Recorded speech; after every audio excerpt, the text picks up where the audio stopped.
Hey everybody, it's Saya Ryan, and Roads to Power is here. Oh, hold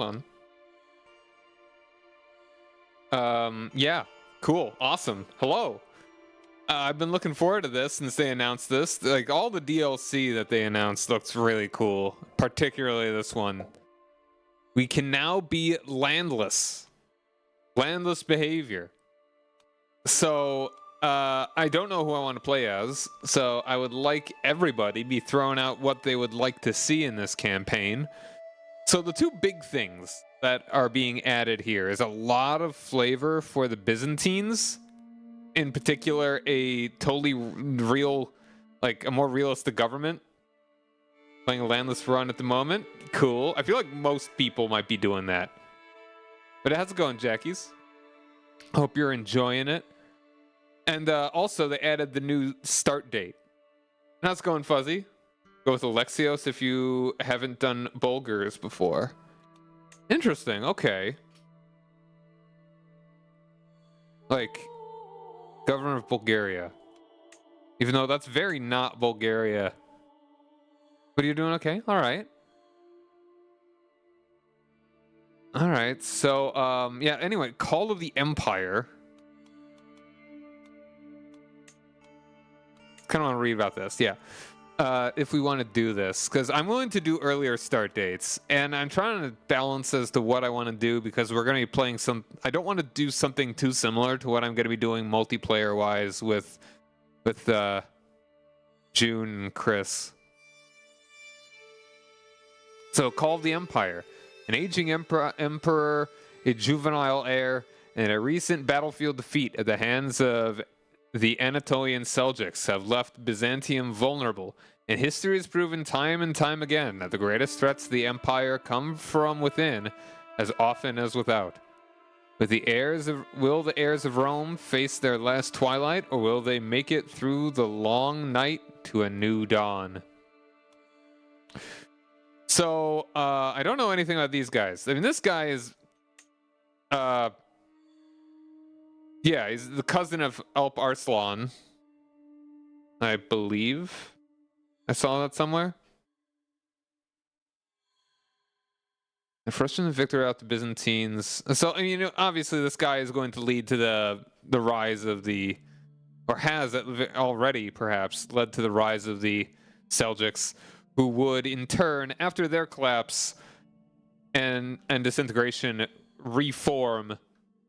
At least, like, you know, culturally, the same folks that are in here would form the Ottomans. Yeah, exactly. They are Turks. Or Turkmen. They would eventually become Turks. Like, in the more modern sense, I guess. I think this culture actually still existed, like, way farther east in the steppe. Or not more. Yeah, frustrating victory over the Byzantines at the Battle of Myriokepene. Kilij Arslan has proven himself a power to be reckoned with in Anatolia. Given time, he may march his armies to the very walls of Constantinople itself, but the jockeying of his many sons for the succession could prove a deadly distraction. For even Kilij Arslan's own father ascended the throne over the body of his own brother. This is something very common, I feel like, just throughout Turkish history. Like, this is even kind of something that went on during the Ottoman times. Wars with the Berbers, yes. Way farther west. Who among your sons will prove worthy to carry on your endeavors, and can Rum survive their rivalries? So, interesting, but you know, I got a soft spot. I got a soft spot for Princess Tamar. I think she was the first character that I played as in Crusader Kings 1 forever ago. Because, like, I found her, I forget if there was actually there might have been like a tab for her specifically, or I just found her. But I mean, it was so cool that she is a lady. She's but she is feudal, so we'd really be playing the same way as we always had been. I definitely want to play as her sometime. but I kind of either want to be landless or be administrative. It's getting to who, and also, yeah, as I said, I don't necessarily need to be in this start date. I can be in one of the earlier ones. So we've got Alexios here that you suggested there, Fuzzy, the Bulgar guy. Or, well, he's not even really Bulgar. He's just the governor of Bulgaria, which is apparently there, not there. I don't know. Alexios' family is distinguished even among the powerful and influential names of the Byzantine Empire, having held a seat at the proverbial table for over a century, and his ancestors contributed greatly to the Komnenos ascendancy. Oh, and Pelagios. Yeah, okay. Their loyalty to the throne has been steadfast, but proximity to power often leads to powerful temptations. For how long will the Pelagioi remain content to serve? Will Alexios and his family continue to support the throne, or will they covet it themselves? This is the dynasty that eventually would rule Byzantium at its final fall in 1453. So that is interesting. This guy, though, Antezananas. One of the most seasoned of Basilius Manuel? That's very Latin. Manuel is commander. You thought they sounded familiar. Yeah, exactly. You saw him in the U4 and the Fourth Crusade. They were holding emperors during the Fourth Crusade?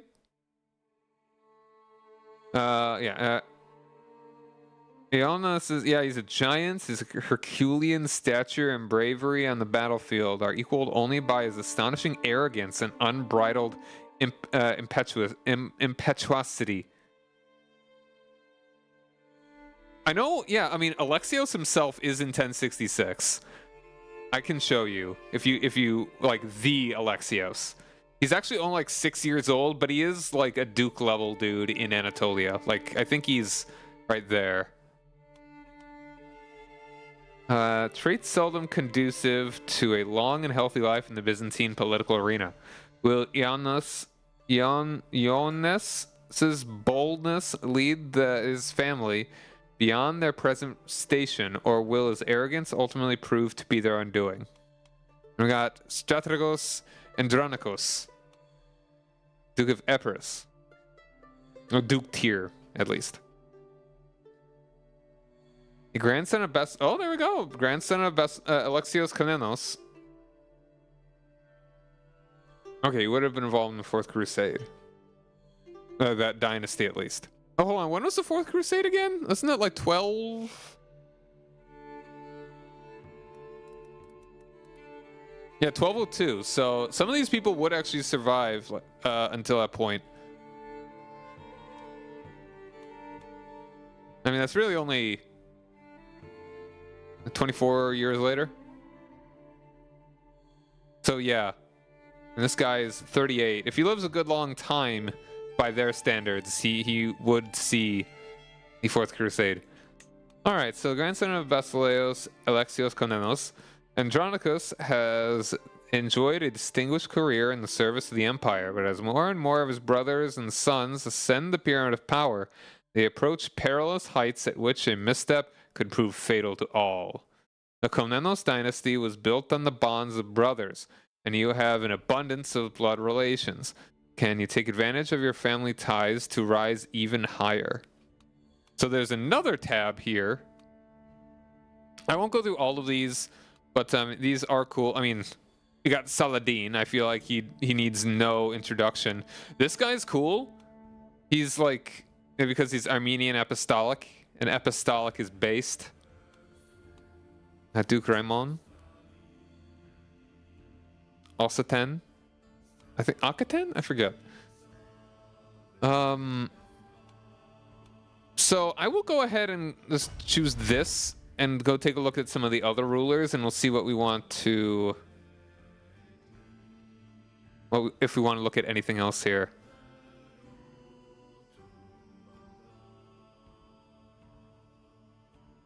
I really love this. The art in this game is so good. Apostolic succession, yeah. That's a whole can of worms. So one thing that's cool about... Oh.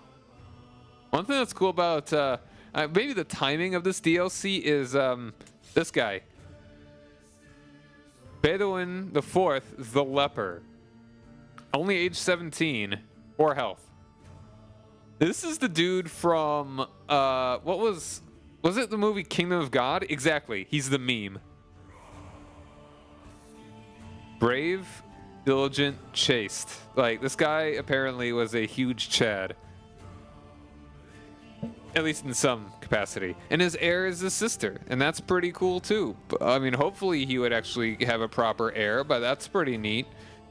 So yeah, the meme, and that's really cool.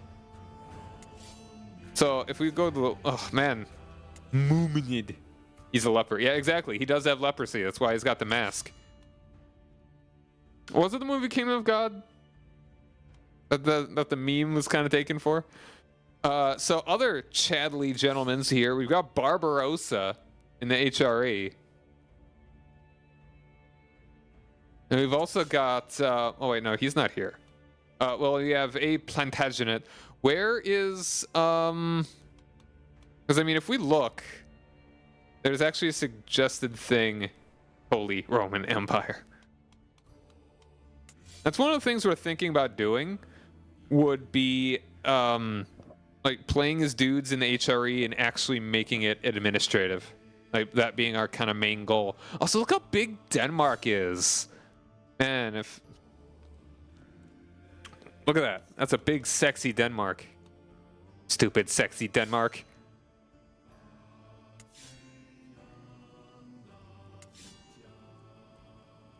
Got the Gurids here still hanging out. Yo, the Gyat Kingdom. Who's got William in Scotland? Denmark's orange for the Protestants. Are you thinking about? You're thinking about the Netherlands? You mean? Like, what's orange about Danish Protestantism?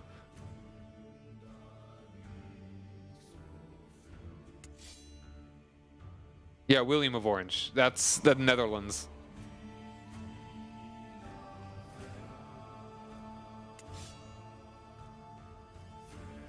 Is it? I never thought of it that way. I always feel it's more of a blue. But maybe that's just because I played too much EU4.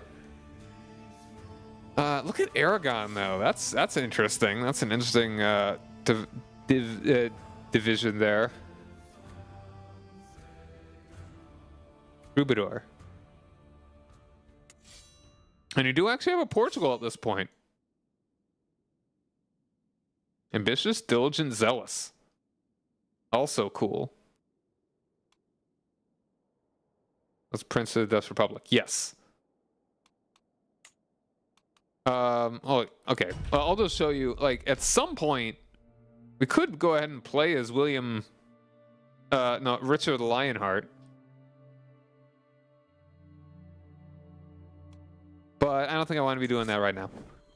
So we do have a Wandering Exiles tab here now in 1066. This guy is interesting. And they like all these guys have like special story content. Well, maybe not all of them, but all but these two. So apparently this guy, in the struggle for the Seljuk throne, Suleiman was defeated by his cousin Alp Arslan and driven into exile alongside... This is the guy that's the cousin of Alp Arslan. That's what I was thinking of.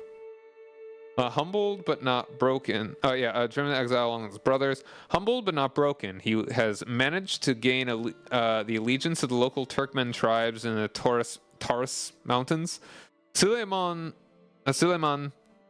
would go on to carve out the Sultanate of Rum in the midst of the turmoil in Anatolia and become embroiled in the wars of Byzantine pretenders. The Orange Collar getting connected to the Protestants due to William of Orange and the attempted genocide on Catholics and Celts, which is represented by green. Orange and green with white mean peace between them, the scene and the Irish flag. Huh. Interesting. Suleiman would go on to carve out the Sultan. Yep. So this guy would eventually basically make the Sultan of Rum. Important guy right here. Mr. Crispin? Who is this dude?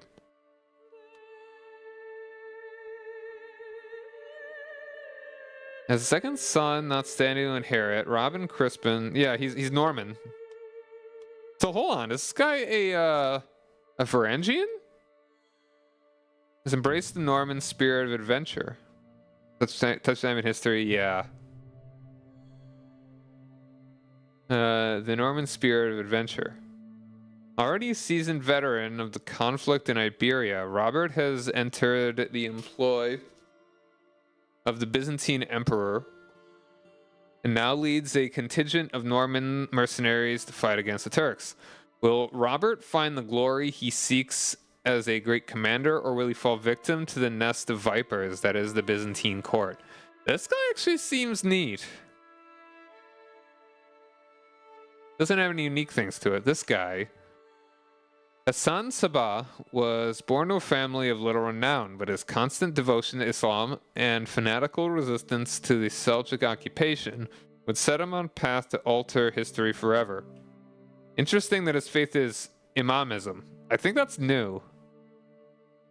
From his humble origins, Hassan was destined to establish the assassins and their mountainous keep of Alamut. He would become legend, and all would come to fear the dreaded old man of the mountain. Because it wasn't technically Islam yet. How do you mean? I mean, if that's a whole conversation. But I mean, this is... It's some denomination or derivative.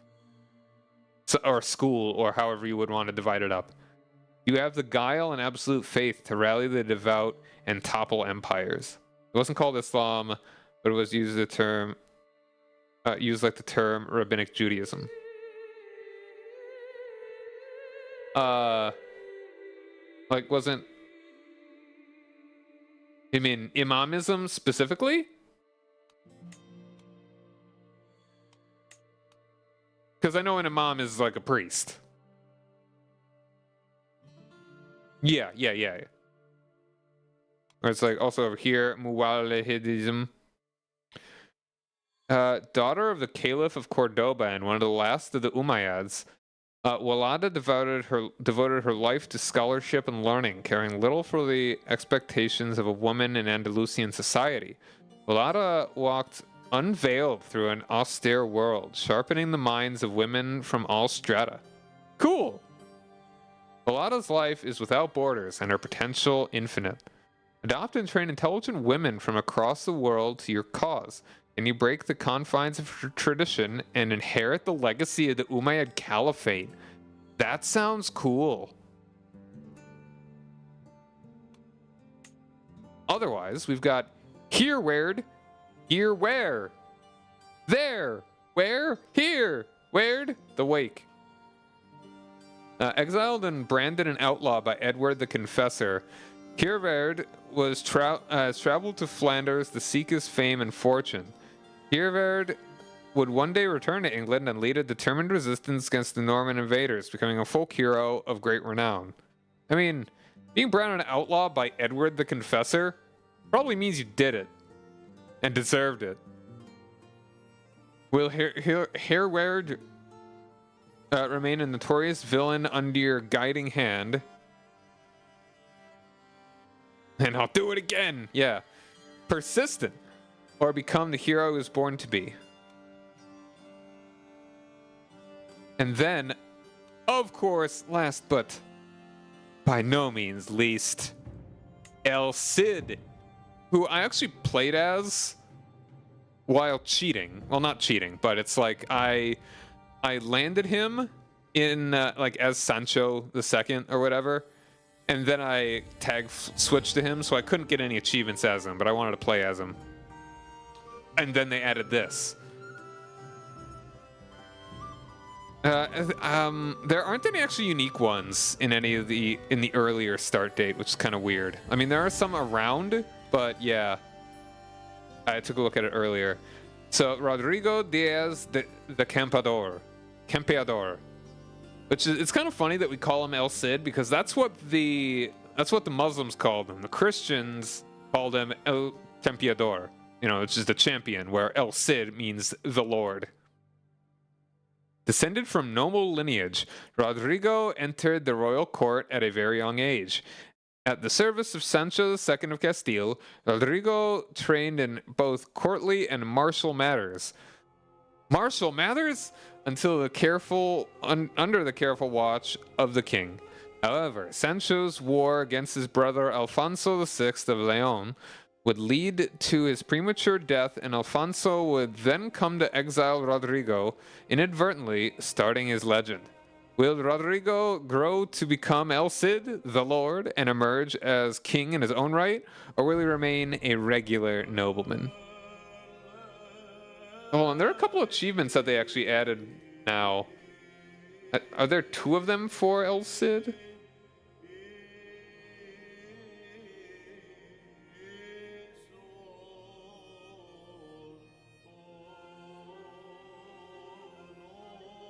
Greatest 95 times, starting in 1178, reestablished the Theodosian borders. Interesting. Without the administrative government via decision, become a dominant family within Byzantium, become the emperor of a newly formed Latin empire through a crusade. Ooh. As Princess Tamar, rule all of Georgia and fully conquer Armenia and Delam.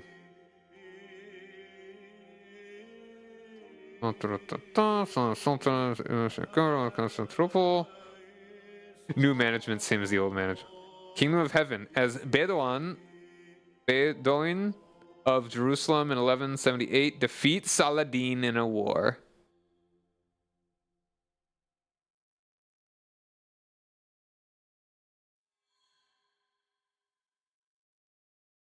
Okay, complete El Cid's unique content with an honorable man ending.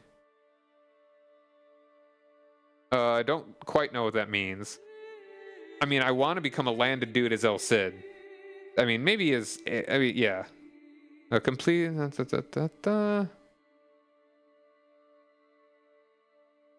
Okay. So. Okay, and let's take a look at the early start dates then.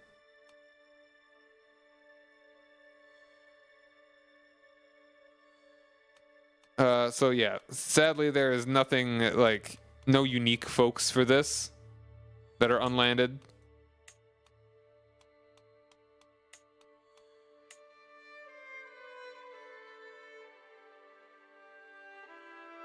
You take Alexios or El Cid?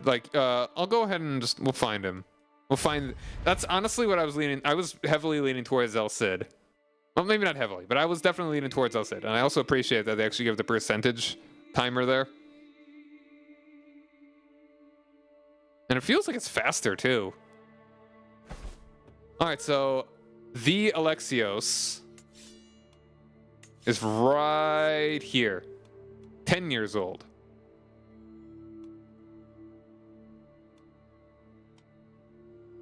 So this definitely, yeah, and it was a little bit farther west than I had thought.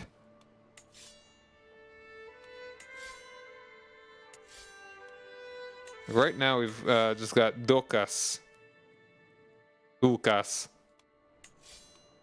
In Regency, administrative, but has no noble family title. So, yeah, this would be cool to actually play as Alexios.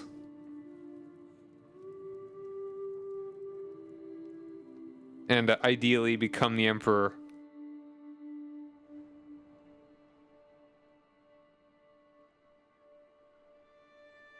And we would be playing with the Byzantine stuff right away.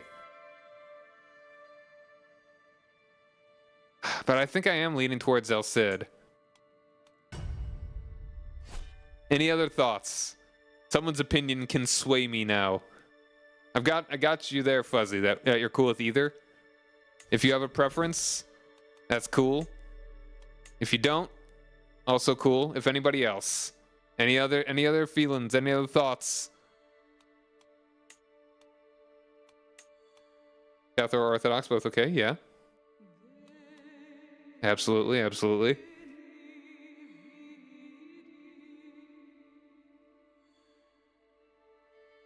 Man, look at that expression on his face. He definitely does look like a guy. He's got a chip or two on his shoulder.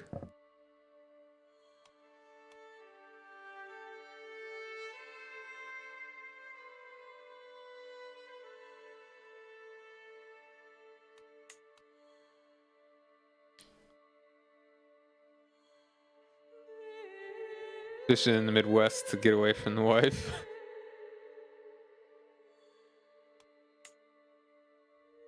Looks like he's gonna go strangle a deer. You know what? I think we're gonna go with El Cid, the Campeador. Let's do it. And we will create our own empire. Empire of the Lord.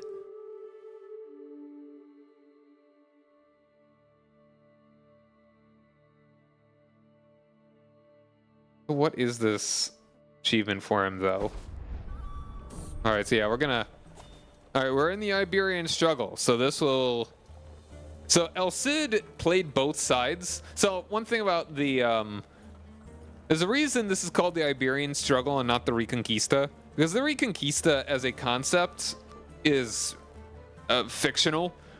There was never, like, a great war that lasted centuries between like Christians fighting Muslims. There was a lot of interplay. Like Christians fight Christians, Muslims fight Muslims. Muslims would aid Christians to fight other Christians, and Christians would aid Muslims in fighting other Muslims. And it wasn't really until I'm pretty sure, like Isabella, it was all, or it's like they use the myth of the Reconquista to justify basically just exiling Muslims and taking all their land and stuff. And by the time that the Christian kingdoms had already mostly taken back Iberia.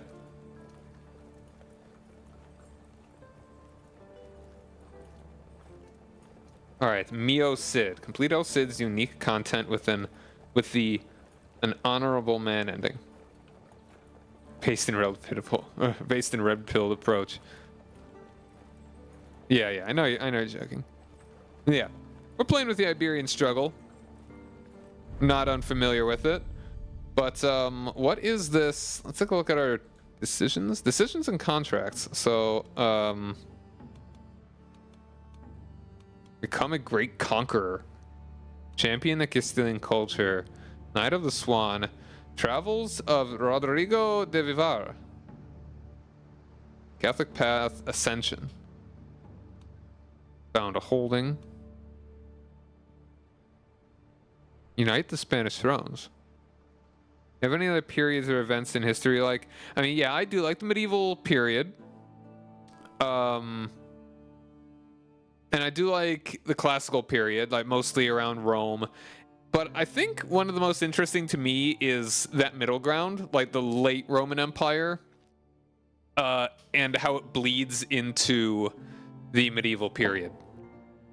A lot of history would kind of make it seem like we are, make it seem like, all right, Rome fell, and then everything became the Dark Ages. Where in reality, you could argue the Dark Ages starting during if the quote-unquote Dark Ages even existed in the first place, it got dark during Rome, but also wasn't nearly as dark as a lot of people would say. No, yeah, don't use, like, Dark Ages is not, it's not good history. Call the medieval era the Dark Ages. Yeah, there's a lot of advancement technologically, culturally. And there was a lot of continuity in from the late classical era, like around the fall of Rome, into the medieval era. Like, there are people, I think, that into the maybe 500s AD that would still consider themselves to be Roman and part of some kind of Rome in Italy. Like, even though there was no, like, Roman emperor in Italy, they were, like, the the Ostrogoths, like the Ostrogothic kings or whatever, were seen as like vassal kings of Byzantium, and therefore it's like they are kind of nominally Roman. That's a whole conversation, but yeah. We are protect the innocent. Iron muscle.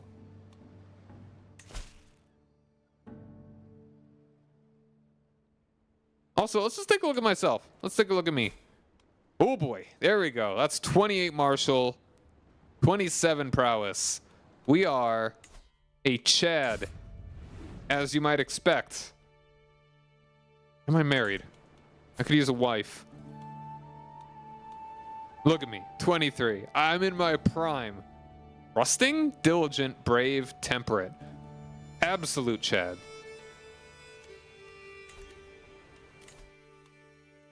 Oh, right. Oh, that's interesting. You can only... Hold on a moment. That's interesting. There's only one lifestyle focus for each of these when you are landless. Heralding. Valor. I like it. We're absolutely going with that. Bartering. I mean, I guess it makes sense. You don't exactly need stewardship things in the same sense when you are unlanded. Subterfuge. Sagacity? What a fancy word. During like the Tokugawa Tabanaga reign and the old Turban Rebellion and the Chinese Civil War now. Yeah. Yeah. Ba-boom. I'm valorous. And I am currently here. There's a castle holding.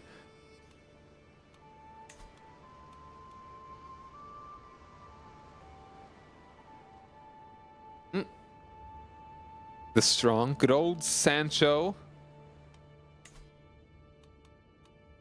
Oh, look at all this.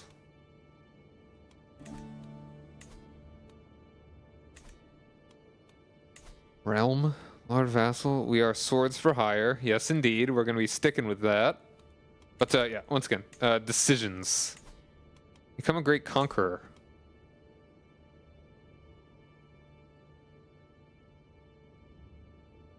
That sounds cool. And if I could do this as El Cid, that'd be so cool.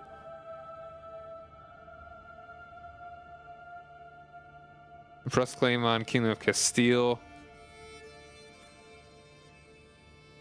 Okay, so this is basically when you have enough prestige, you can just force a war on whoever you're either...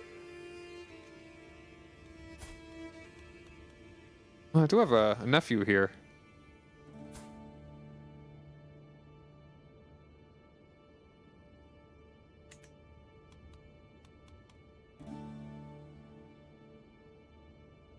Alright, cool stuff. Champion the Castilian culture.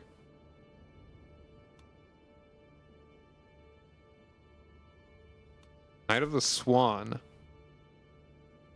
Knight Errant.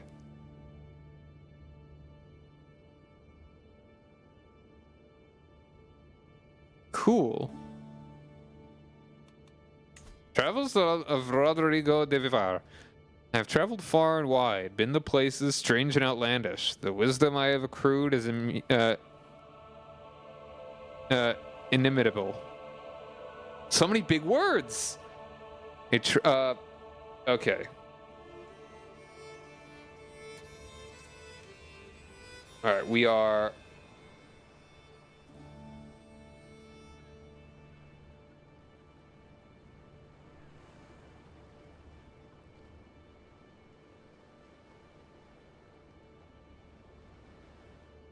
We are El Cid.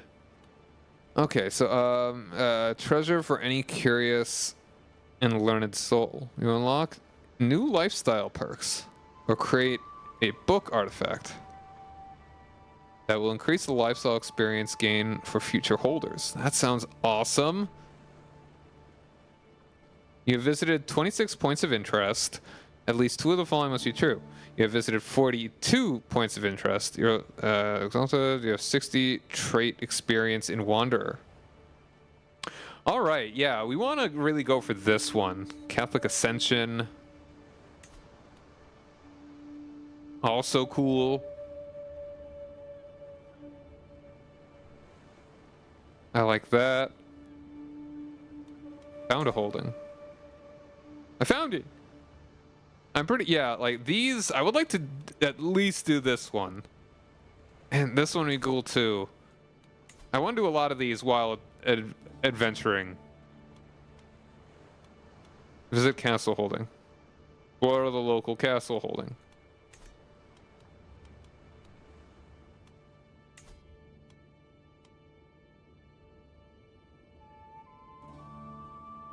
No man is an island. Let us visit the local castle holding in Burgos. Burgos? Burgos. Notice that I try and give a little bit of a Latin flair. I do not speak Spanish. I've studied it poorly, but I do not speak it. Oh, Campeador. Beautiful. Rodrigo's experience on the battlefield has earned him the title of Battlefield Champion. Listen to exotic stories or recruit. Okay, so let's take a look at my actual. Can I take a look at my camp? Where do I look at my camp? Here it is. Quite humble. A singular pavilion.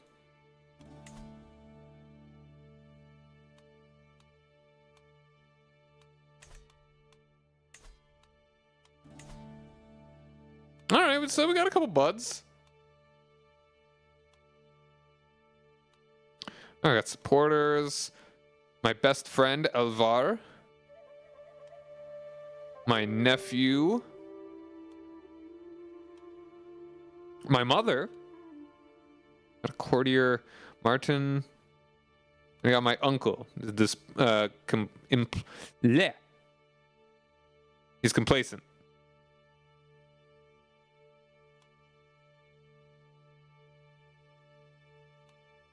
Doesn't seem to like me that much. Oh, this is gonna take a while. I mean, sure. I mean, I could always cancel it if I need to. But unlocks the second officer. Health boost medium. Number of domicile building slots +2.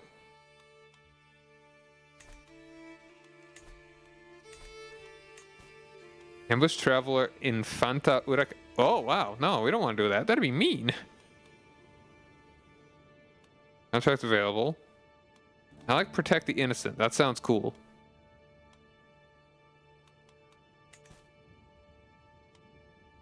But I think let's go ahead. Let's go visit the holdings, because we are in the capital here. Let's go talk to our dude. The main square. Few places are as majestic as a castle, and Burgos is no exception. Castilian troops and banners are visible everywhere in the city. As we pass through the main gates, I spot a handful of guards peeking out from the embrasures above. My nephew Pedro looks around with a content face, seemingly enjoying the change in scenery.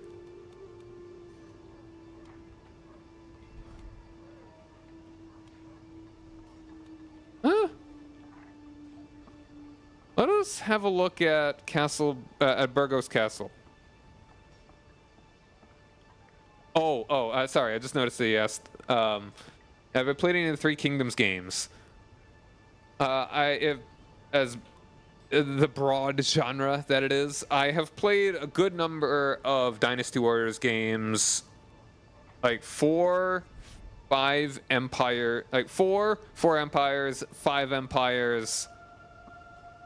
When I said quite a few, I think I've got 7 Extreme Legends. I think I have a 7, or was it 8?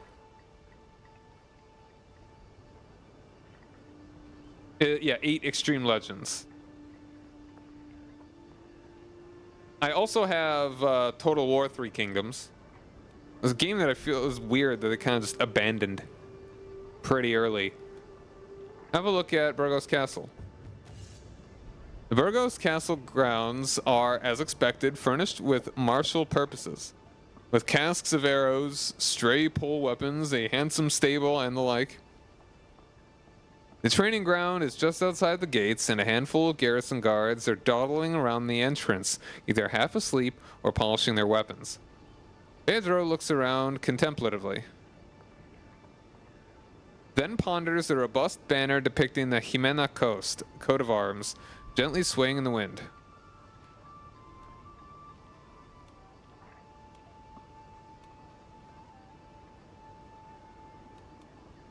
Let's go to the local training grounds. And I tells ya, things have been going south around here for ages, the local master of arms, Menendo, snorts, then continues. This incessant looking over my shoulder, questioning my... He falls quiet as I approach the range. Instinctively, I check out the plethora of equipment and training obstacles, doing my best to ignore Menendo's defiant look. On second thought, like this guy, I mean, this is a decent martial, but not interested. Go to the guard garrison.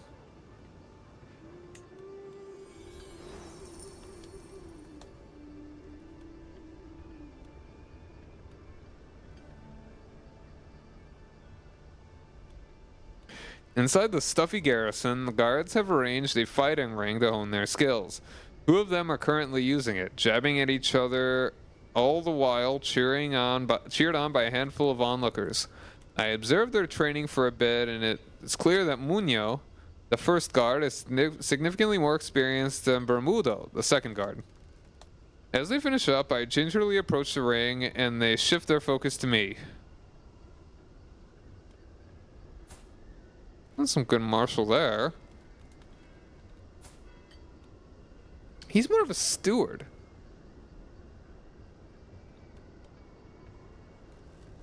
I kind of don't want to spend the money right now.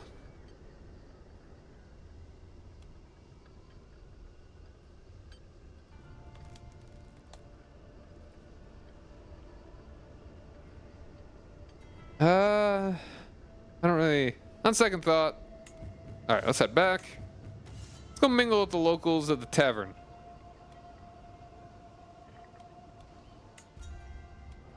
Now, there's a lot here. Wow. This reminds me of Sid Meier's Pirates. The tavern. Yeah, mingling. People. Uh-oh. The tavern, gathering travelers and local Castilians alike, is brimming with activity. The storyteller is seated by the fire, a bit further in and up front. A gathering of shabby chums are pestering the server for more wine. Answered. Oh yeah, I did answer that, but I took a while to answer it. So yeah, I've played a number of the Dynasty Warriors games as well. I also have Three Kingdoms, Total War, Three Kingdoms. I liked that game. And it feels weird that they abandoned it so quickly. I think they just like didn't know what they expected. They didn't know what people wanted from it. It's like they had the first DLC that added a whole different start date. You only like Shogun 2. Out of how many have you played?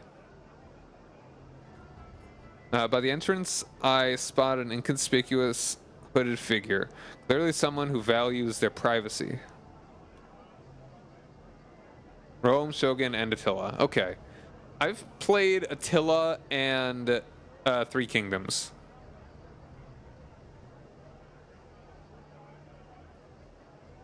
I've never gotten really into any of them. This guy. That's some good intrigue. Wouldn't mind hearing a story or two. I mean, I kind of want to keep going through this, but I kind of want to just keep... going. I kind of want to actually start something here. Not a fan of the games or the devs. I've heard that the devs have gotten kind of meh. All right, so we got protect the innocent and hired muscle.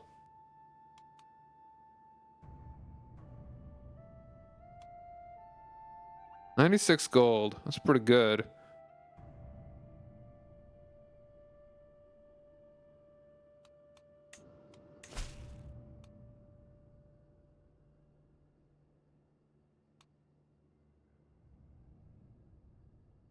Instead of hiring a small group of people that know what they're doing, they hire a lot of people who don't know what they're doing.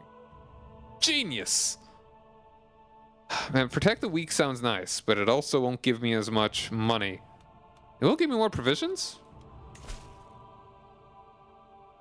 Which, I mean, I'm not in desperate need for.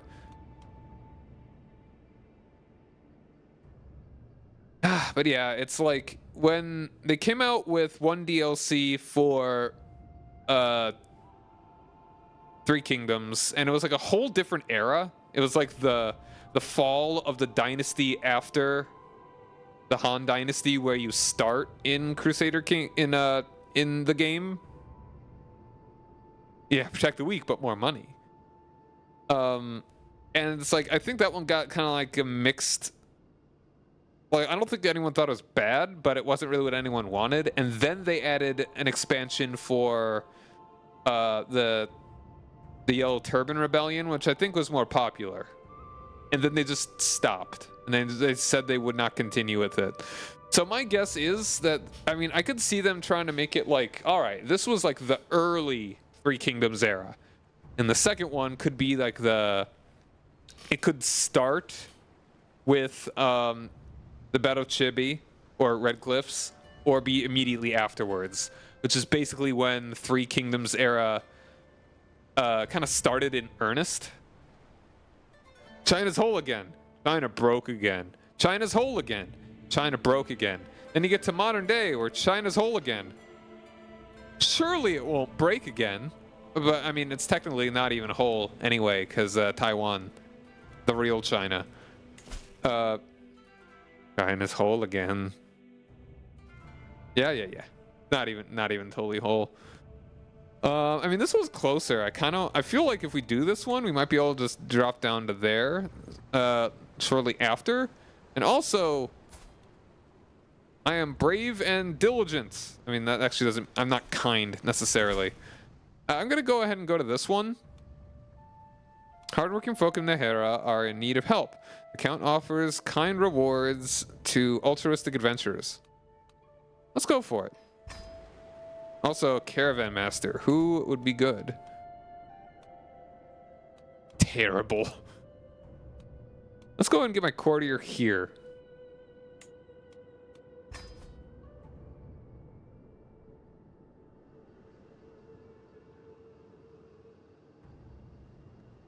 And might as well go ahead and hop our way over. Oop. By order of the king, I place my foot on the stirrup, tap my horse's head, and take a last look at the place I will always call home. Exile. King Sancho's words left no room for error. Enemies at court had poisoned his mind. Enemies that had always sought to do me evil. But the king loved me too dearly. A crow flies on our right. A bad omen.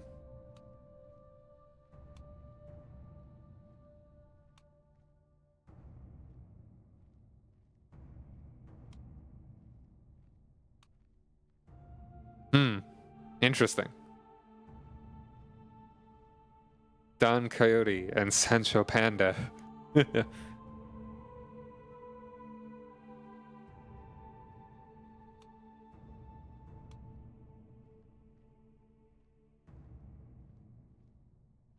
Alright, so either way, the Song of El Cid starts. This will show Rodrigo's loyalty to the king. This will question Rodrigo's. And thus in exile from the land the loyal champion went. Then knew my Cid no hope was left of King Sancho's grace. Real cartoon, interesting. I'm not interested. I kind of want to do this. I mean, I want to make sure that I can become a lord. Like, this feels more interesting to me, being loyal. Hopefully this could still mean that I can become a king. But we've already powered through it, and we're about to get an ad break. So we will be back in a couple minutes. As we really get this started. Go get a drink, go get a snack. We'll be back soon.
All right, we are back.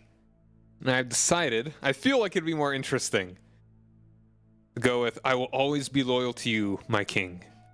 Unless an exile from the land, the loyal champion went.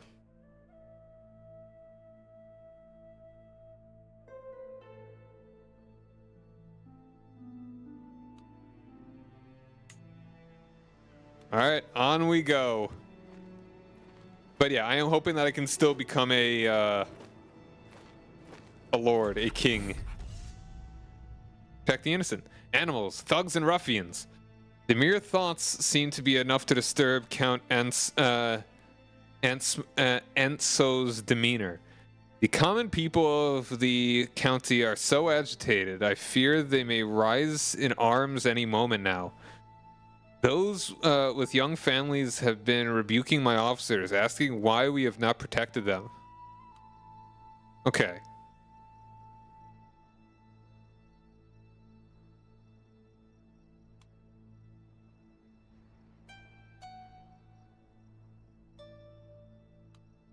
Let's see. All right. We must ensure their safety.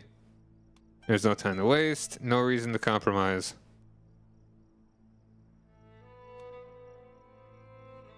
Our scheme phase length. We must ensure their safety. Okay, we want to... Alright, what do we really need here?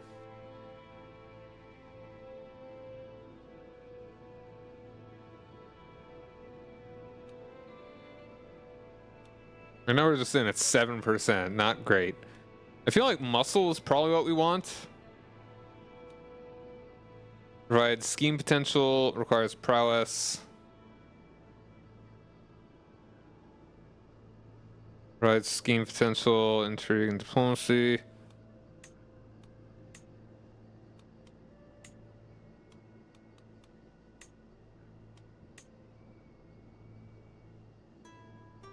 The outcast can be a great outsider after all, who questions why a wretch languishing in the shadows, or how a beggar chooses which window to wait under.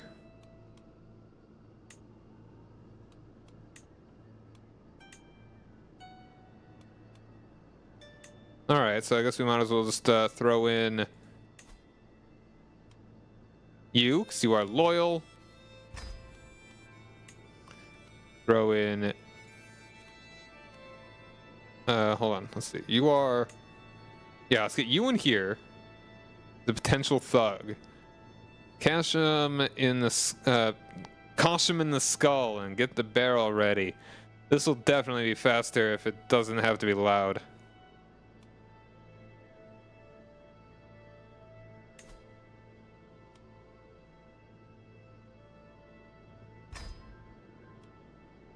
Okay. Yeah, once again, you are...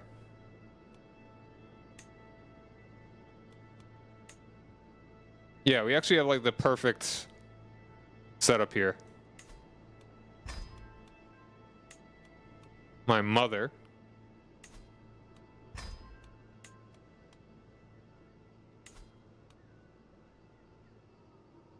Alright, and the lookout. A set of hands to do the dirty work is no good without a pair of eyes to watch them.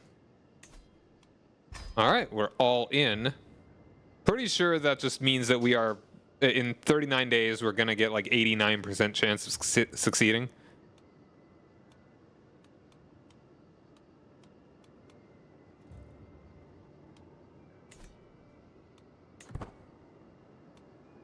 And this is kind of cool. We got little things that are actually telling us how much stuff is advancing.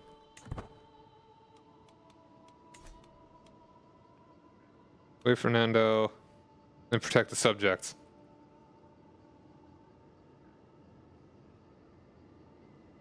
Oop, torn apart. Why, Jesus, are you even my uncle anymore? The very sight of you enrages me these days, snaps Pedro. This argument is fairly typical of our interactions of late. Disagreements over plans and practices abounding, turns of phrase taken in the worst way, and the slightest of disputes becoming hours-long arguments. Whatever common ground I'd hoped to build by invoking him with this contract seems utterly ruined.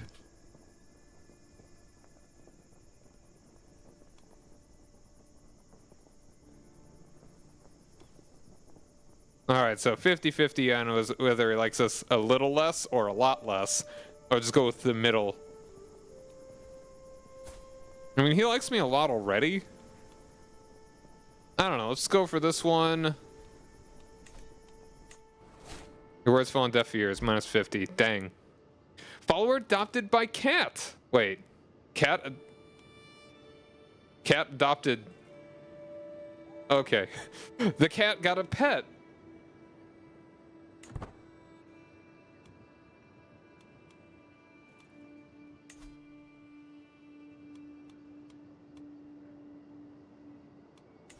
Okay, let's turn the speed up there.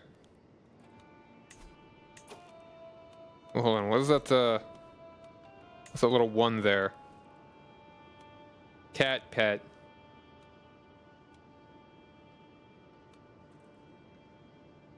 Main advantage is to interact with your protect the innocent scheme.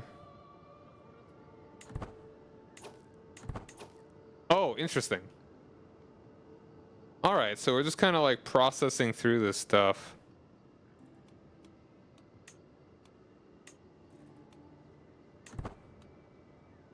Main advantage is to interact.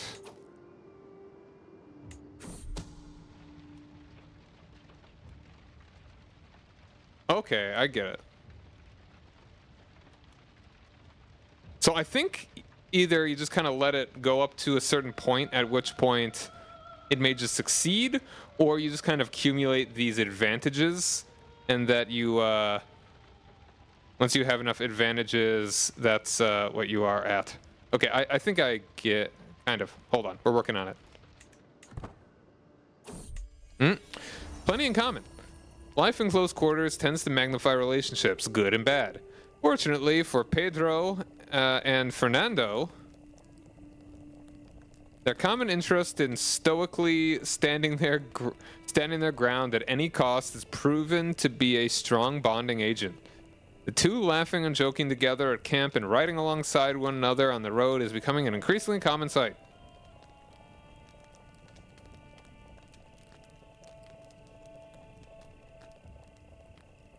That's it, good for them.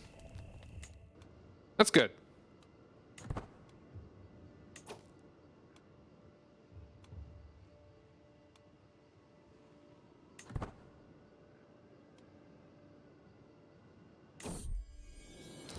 Exile, closed doors. Dark is the night and cold. I send one of my men to knock on the closest door, seeking a kind host. The answer does not come immediately. I hear mutterings and steps until a figure finally stands in the entrance. It is the order of the king. We dare not welcome thee, O my lord.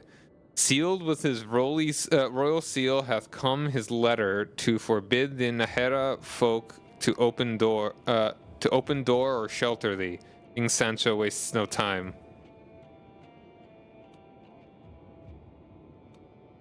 We won't press these poor people.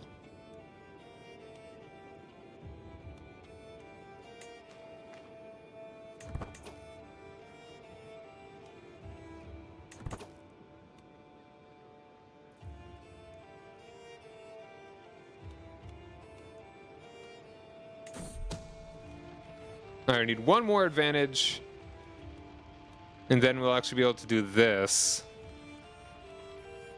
I don't know what the difference would be exactly, but we will see now, won't we? Ooh, who are you fighting there, my man?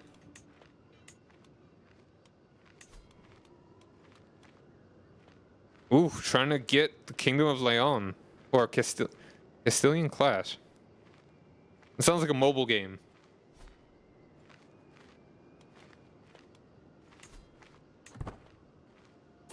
Alright, without friends or protection. I am interrupted from my stroll near my pavilion by the approach of a nervous stranger, a man who introduces himself as Ami, and is clearly as alien to Nahera as I. Lord, I found myself ill at ease in these lands, and I had a hope that so worldly a man as you yourself might prove willing to help a homeless rabbinist. Momentarily he pauses, steeling himself for a clearly expected rejection. I understand if you've already too many people to care for, but if you'll have me, I'll serve you loyally all your days.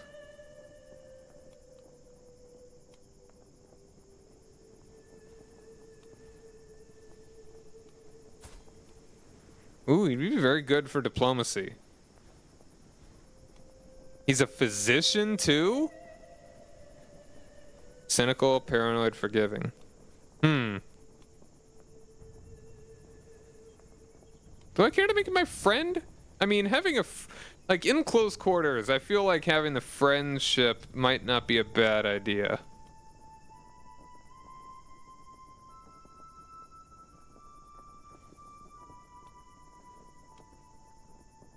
But I kind of like the cultural acceptance.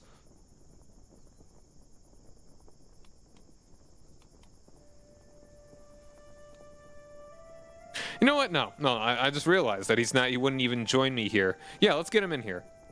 I think he could be quite useful.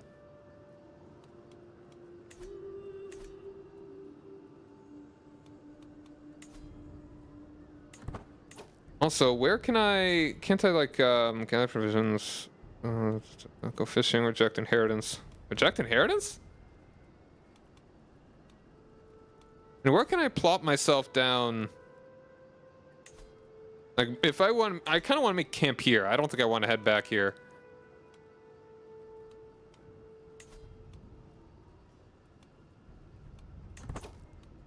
All right, we're sitting here. Include contract. Yeah, that's like the maximum we're gonna get. So there's no reason to not just do it. You finalize to protect the innocent against Count Anso. Success. Make progress in the Night of the Swan decision. Okay, hold on a second. I kind of want to look at that again.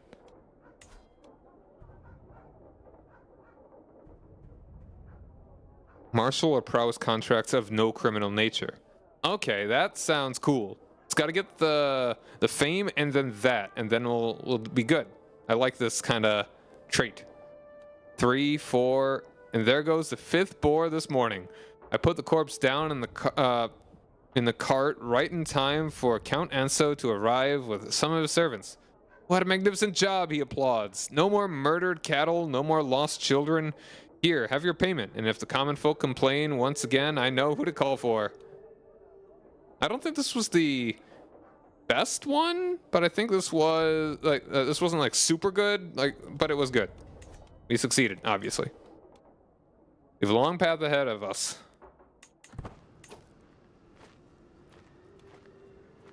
Can't I?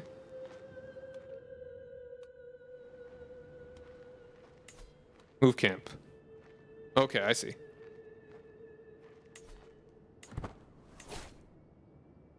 Oh, what? That's cool. Visit the capital of Kingdom of Castile. Got 200 martial. Iron muscle. Oh, I could do one right here. No, this is the only one actually that I'm seeing. Move camp for new contracts. Hold on, can I? You got your favorite cryptid.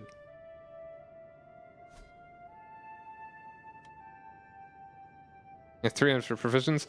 Do I have a favorite cryptid? I don't know. Bigfoot is kind of cool.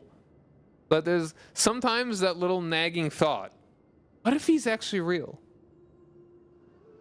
You see, we can't find any of their bodies because they bury their dead. Yeah, let's go and start moving. But hold on a moment. What if we... It's kind of old.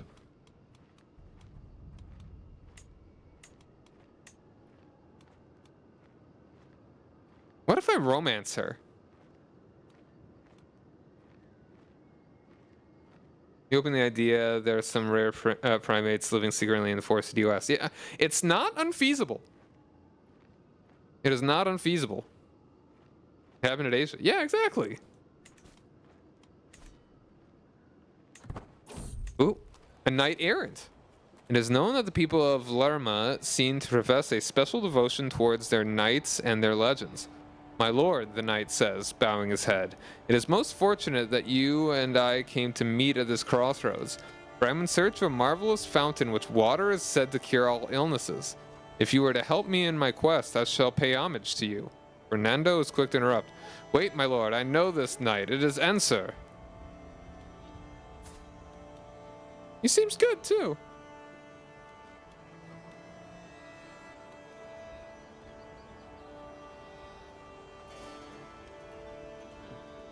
Sure, you know what?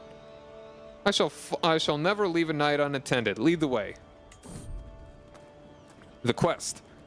The night leads us to a small clearing where a natural fountain glimmers. The light reflects on its surface with a blissful shimmer, and it makes the water look so bright that it feels like a second sun. Careful, a beast, a guardian. The knight points to a boar standing between us and the fountain.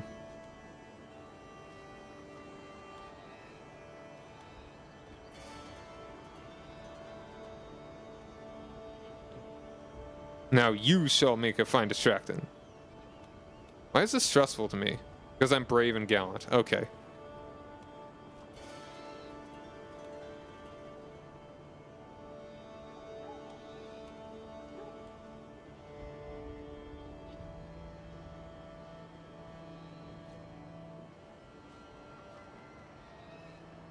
Don't fear, I shall fight it. I mean, 67% chance. That's pretty good.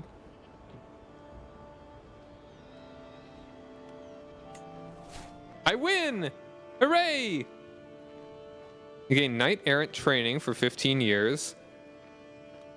And apparently he got the healing water, so I mean, I guess good for him. And he's in my party now. He is a part of my camp. Look at my knights. My knights are amazing. Some of them, at least. Hooray! You're going to say we had some cryptids here, but they turned out to be big cats, and those were released in the wild. I mean, Loch Ness Monster is always cool. I mean, that's in Scotland, but yeah.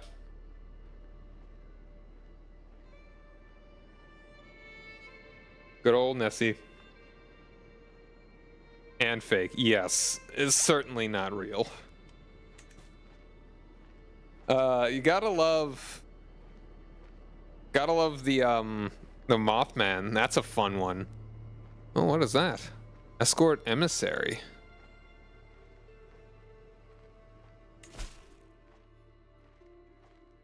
I kind of want to. Can I like change my customize route? No, I kind of want to just start moving east, but I also want to do that one. Monster never appears in pre-Victorian folklore, and every sighting has been proved to be false and staged. Yeah.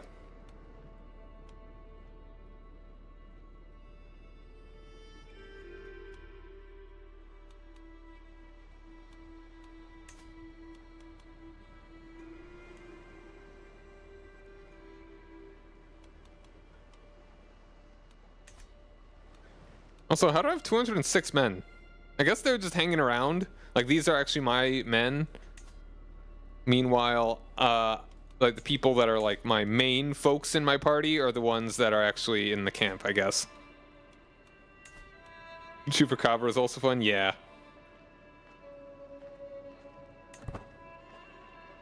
Ooh. Okay, no, that's just showing where my camp is at that moment. Of travels to come. Journeying through San Esteban, I passed by a peculiar-looking tent splayed open with its yet more peculiar-looking occupant inside. Come in, almighty captain. I can tell you of many miles to go, and I can offer you a reading of your future travels for a modest price. Strange man has piqued the interest of my entourage, but I'm willing to pay for a reading.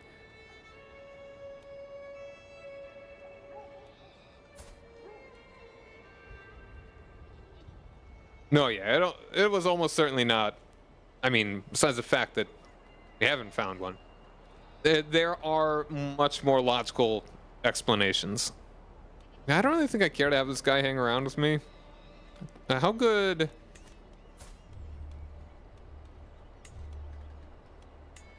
I mean, I don't have anybody with. Wait, no, wait. Yeah, 26 learning. How do I care to have this dude? Alright, not interested.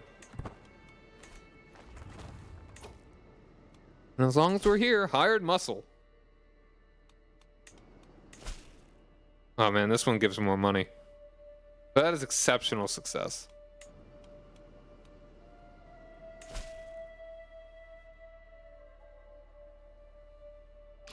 Sell swords of good repute. The Count of Soria urgently seeks discreet swords for hire for short posting. Handsome reward offered for swift, clean work.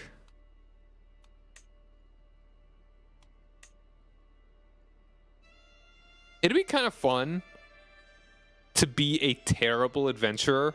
Like, purposely have very few, like, very low stats and see how... Ambush Traveler. Oh, that's all the way over there.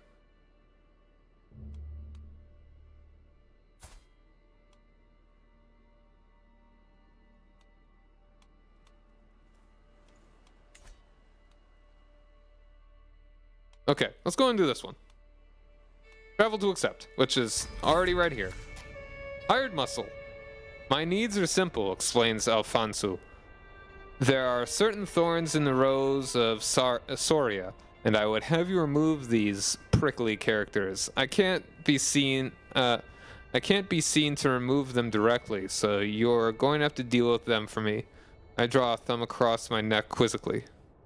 No, clarifies my employer. No serious bloodshed. Just keep them silent without killing them until they understand what it is to disrespect the Count. Seems simple enough.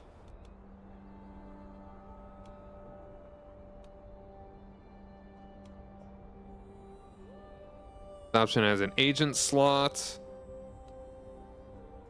Agent slot. Balance range contributions. Higher success chance.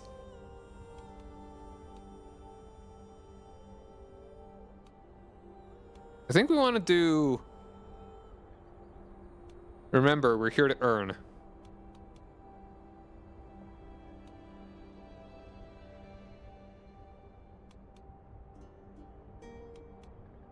I mean, it's not going to be hard to do this.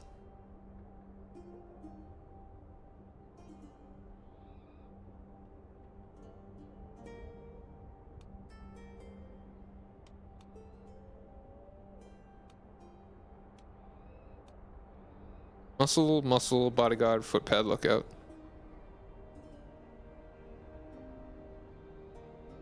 Let's do this one.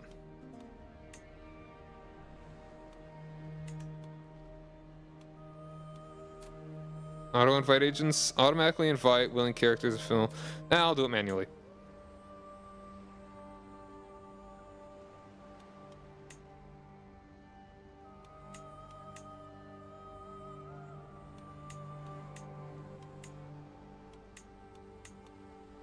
Alright, looks like the bodyguard here would be the best. So there, go ahead and get that there. You're really good.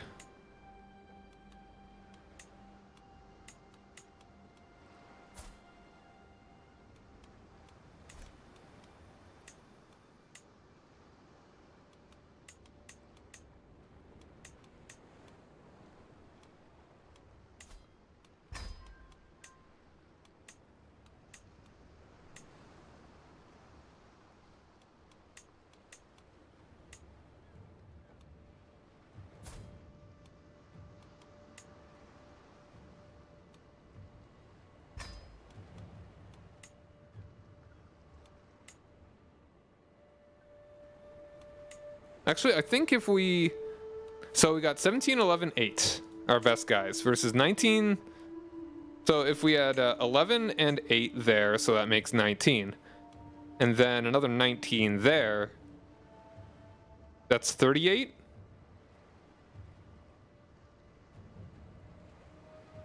Yeah. Or we do 17 here, 16 here, and then 8 there. 17, 16, 8.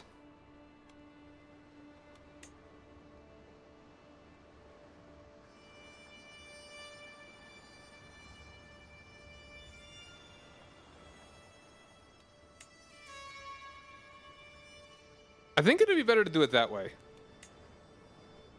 Because that's only you're only 2 better there, where that's a 5-point jump there.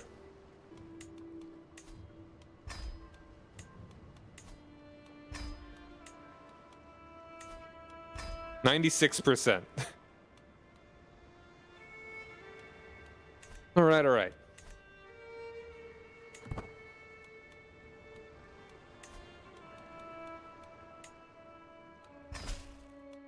Ooh, empty crates.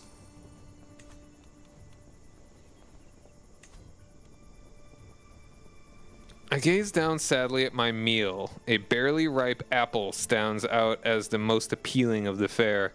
There's no shortage of food at camp, but the variety is lacking. Wilting vegetables have been plenty. We have plenty of, but I could really do with some prime meat. Pedro leaps to his feet, bow in hand, reaching for a quiver. I've had enough of this. These may be Count Alfonso's lands, but I'm sure you can spare the merest trimmings of their fat.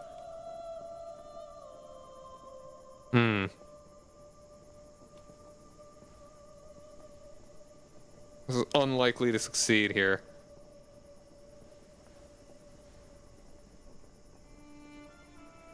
And 10 gold for 400 provisions. That's not bad.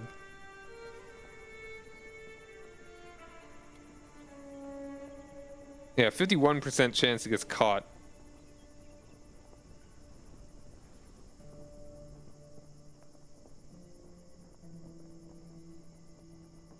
Or he gets imprisoned.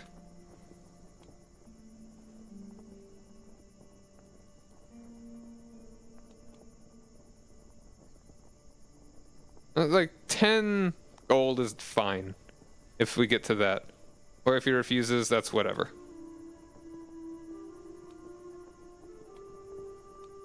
No poaching without permission. And he refused. Great. I don't like this man. Particularly.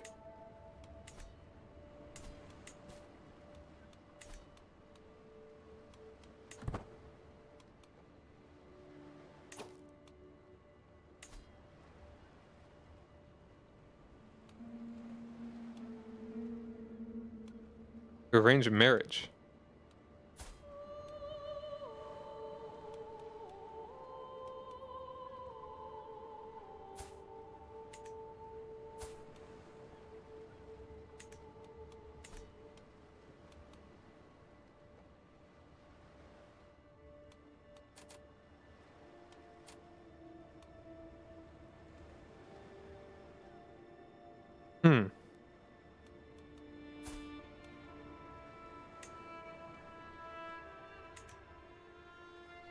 Oh, this is the wrong folks.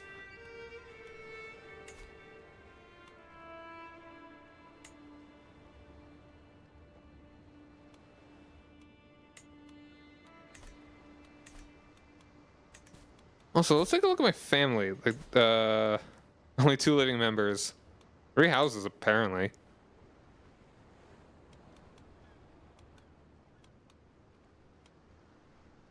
Oh, that one's dead, though.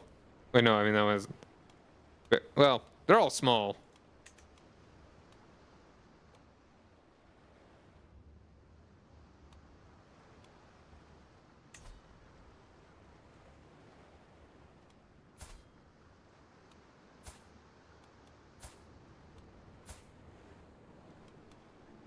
Oh, my father was a bastard, I see.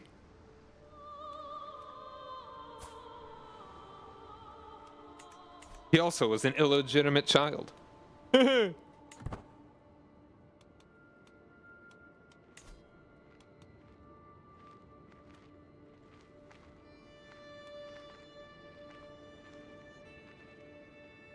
a funny man. Crimes of passion. Rounding a little cluster of tents as I leave my pavilion, I come across a gaggle of followers having dinner around a small hearth. Curiously, both Martin and Fernando are amongst them, neither of whom particularly enjoy one another's company.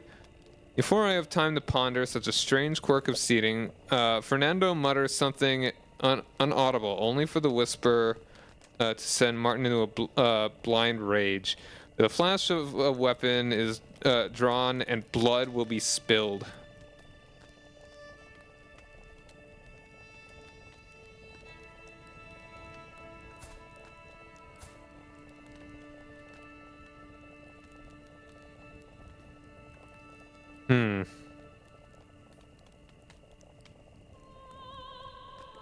I'll intervene. All right. They respect me more. Cool. It worked.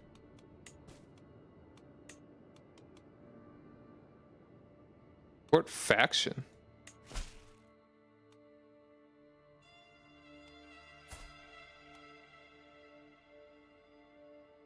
War contribution, piety based on war contribution. Interesting.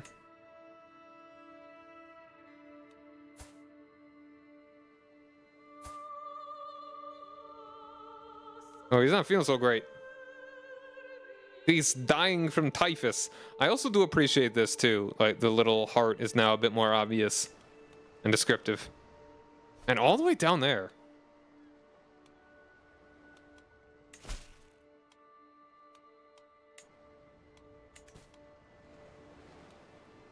Anyway.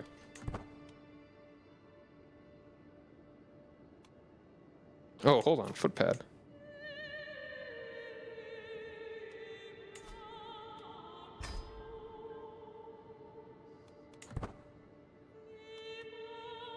And make it go a bit faster.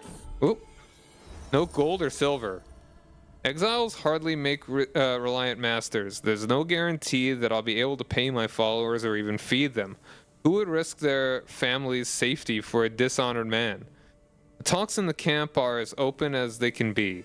I look up and see Alvar walking towards me with bread and wine of his own. Campeador, born in a good hour, we must go forth, for I shall pay for these men and earn the wrath of King Sancho, because I have served you.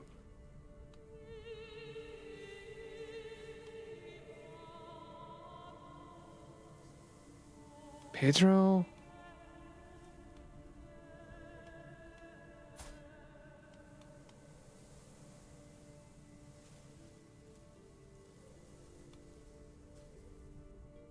This will question Rodrigo's loyalty. I kind of can't afford to have them all leave. Especially not my heir. Which, I mean, I really hope that I get a kid. I'm gonna need to get married one of these days. I'll say... Thank you, my dearest friend. I mean, we're balancing things out, apparently.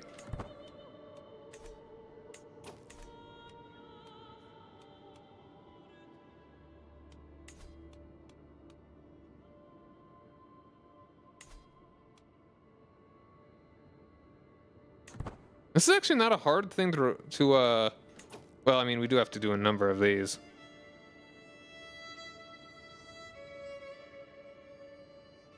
I've only been 1 point of interest, apparently.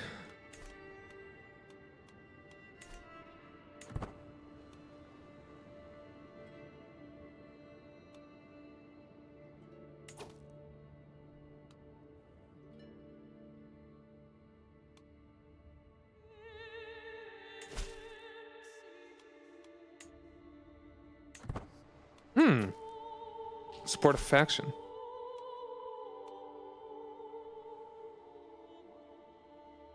Going for a Liberty faction.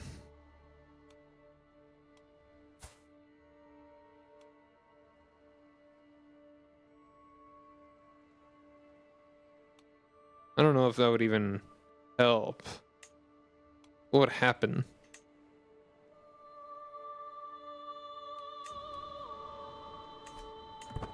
Ooh, what is happening here to Sancho? Oh, he's winning. He's about to take, is it gonna get all of Leon? I forget how this went historically. Oh, okay, no, they only got a bite. Second in command. For some time now, the post of my second has lain vacant. Discontent with the state of affairs, good old Sancho, yep,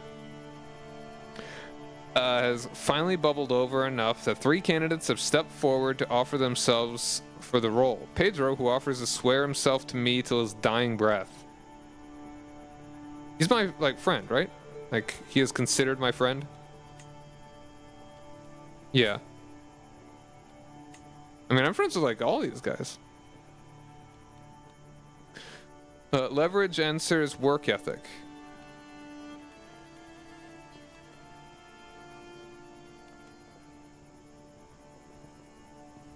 Oh, yeah, Answer who seems about ready to work himself into a stupor for me. And, of course, Ami. Undoubtedly the best qualified at camp for the role. I would... Not necessarily.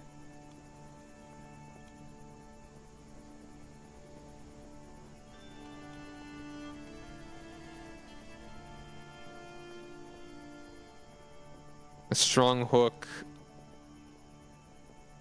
I mean, it says they're both good.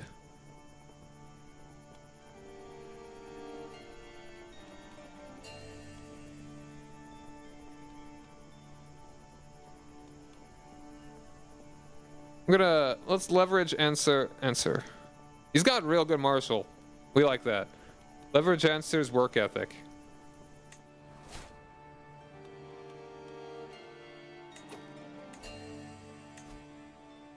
Oh, wow. We should have dealt with that a little bit ago. Conclude contract. Success! 96 gold. Plenty of food, like lots of food. We are doing pretty well on that. Wonderful job, Rodrigo. The garden of Soria is beautifully, blissfully silent, and I can rest a little easier at night. He tosses me a pouch of silver. Please stay with us the next time you're passing through the area. I'm sure we can find suitable lodgings, not to mention suitable employment for such an enterprising young mercenary. Got a weak contract over him, weak hook on him too. And progress towards the Night of the Swan decision. Nice. Let's go ahead and take a look at our camp though. Can we upgrade anything?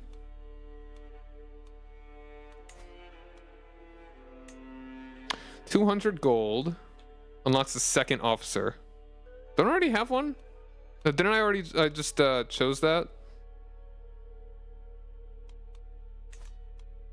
Oh, that was probably just by event that he got that. But like, if I were to change it out, it would probably disappear. Personal physician. Oh, you'd actually, yeah. You know what?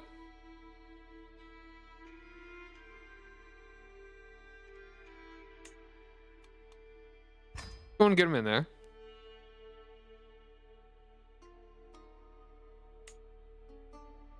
Stooge. Apparently, he would make a good stooge.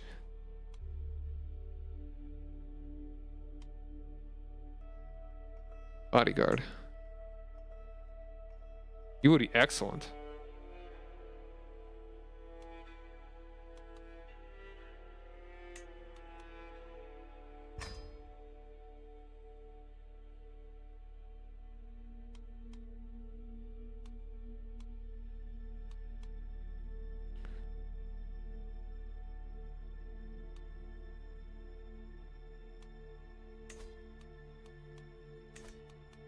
All right. A lot of things to build here.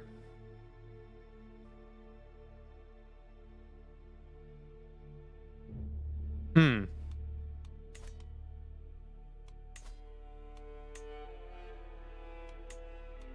of like the provisions capacity because we're getting up there.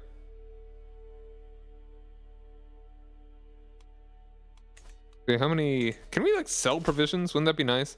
All right, you're not even offering me provisions here.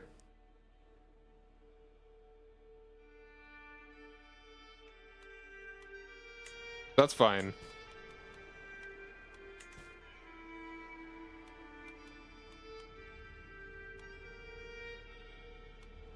Fight corruption, fight corruption. I may need to head south.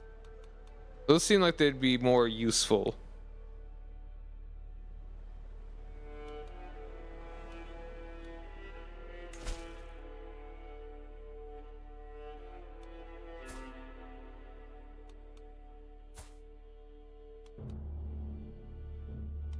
I mean, apparently I would only lose prestige if we fail, but I mean...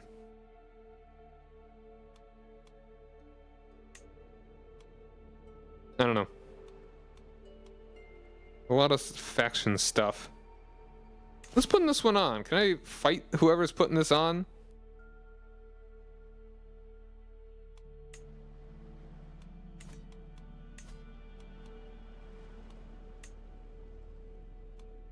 She is a fornicator. She's a fornicator.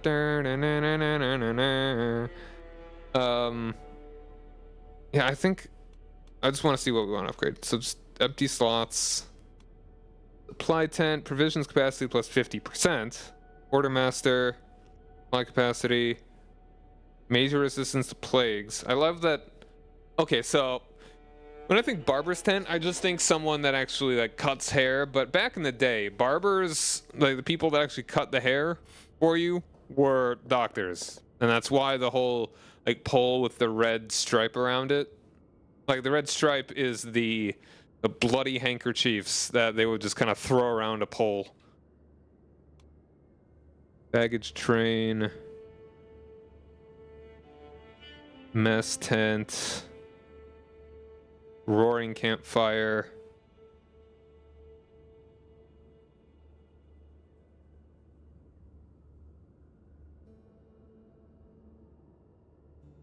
Don't ask for castrati. It's not a coffee.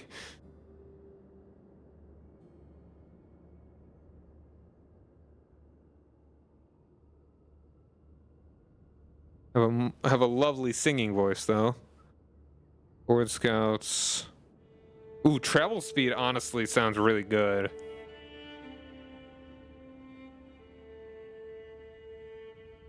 I'm leaning towards... It's actually illegal, so that's why dentists did it. Secretly. Barbers. Okay. It'd be funnier if it was dentists.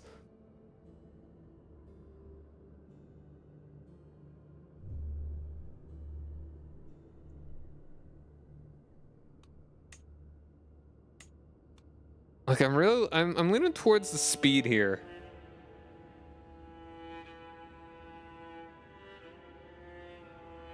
I think we go and do, because like I feel like moving around quickly is gonna be a bit more optimal.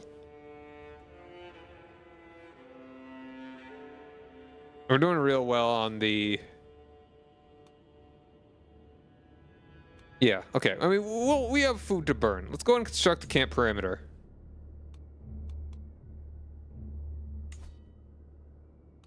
And I think this is not a bad spot to have either. It's relatively central to at least all this stuff. Let's go ahead and move our way over to here. Valiant Soldier's Fortune. A noble envoy of the Count needs protection from bandits and accidents and welcomes the aid of experienced travelers. Like me.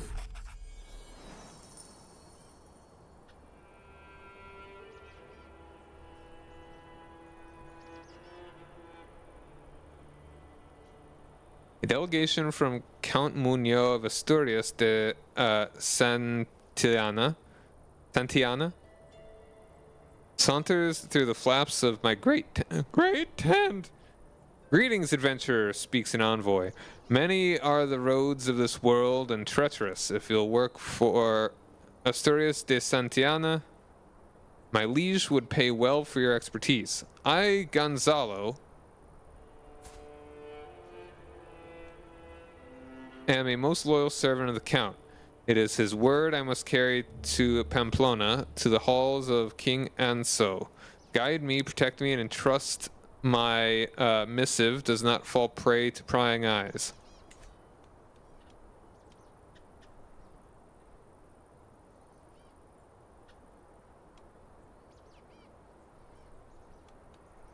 Gonzalo shall travel safely and swiftly.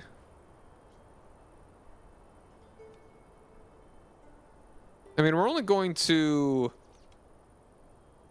Navarra, so that's actually not very far away at all. We'll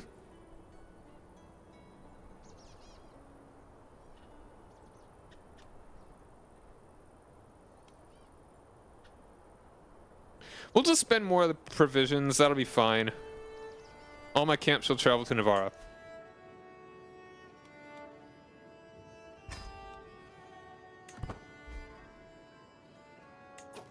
And Fernando's been swayed. Easy peasy. Visited capital Kingdom Navarra. Got some stewardship experience. Interesting. Transport contract, escort envoy. I am brought before Anso himself. You have come at my acquaintance Count Munio's behest. No? On what business? Gonzalo steps forward. Worthy King Anso, I speak for Count Muñoz of Asturias de Santillana. But the message I bear is fit for your ears only. Come, answers the king darkly. We shall speak in my chambers. Captain Rodrigo, your service is noted. You may remain as a guest in my castle. I should head back to my camp. Interesting. Cool. Easy peasy. Hook gained. Man, payment is very little money. Ooh, we got a couple around here now. Ambush traveler. Nope. Settle boundary dispute. Mug wealthy citizenry. No.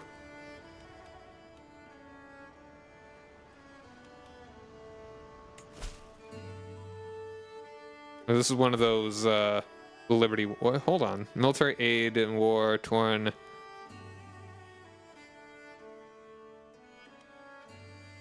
Where's this guy? All the way down there? Dang. No. We're gonna stick around here for a bit. Now, this one's real close, so.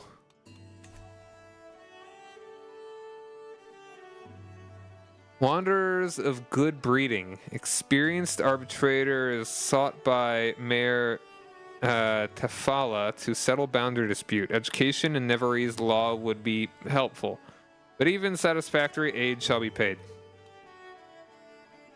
Okay, this is a bit more outside of my realm of expertise. The contract requires you to travel to Baron's Holding and complete a challenge. You are guaranteed to be able to test stewardship, but other options will depend on what the issue is, what camp purpose you have, your followers, and your officers. Followers will be more helpful here. Got some decent stewardship, folks. Actually, my stewardship's pretty solid. And my marshal's only getting better. I love it. I need to do some more fighting.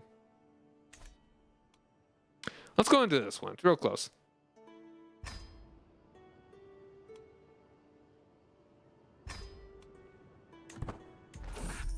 Arbitration, crumbling walls.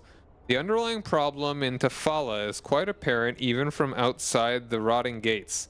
Its walls are in a terrible state. The main problem seems to be not recognizing this, but figuring out who here is actually going to pay to restore them. An expensive proposition that everyone agrees is necessary, and also someone else's problem. Mayor Eneko is at pains to let us know that our coin depends on calming the situation quickly and quietly.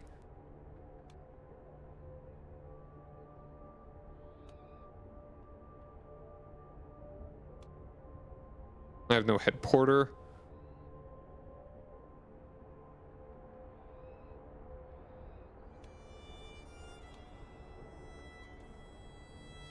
Oh, this one keeps my prowess. So, you just need some strong backs. Cool. Hooray! Shamed and roused to action by my example, and with the aid of a few fellows from the loyal vassals. That's my guys.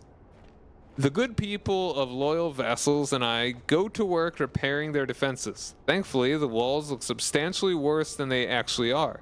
Substantial good progress is made, and at the cost of only a few days of labor, easily compensated for by a small due. The mayor is happy with our solution, gladly handing over his coin. Hooray!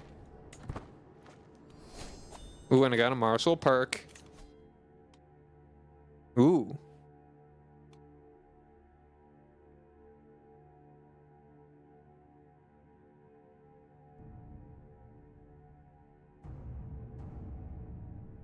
Martial games. Dude, I should do some, are there any...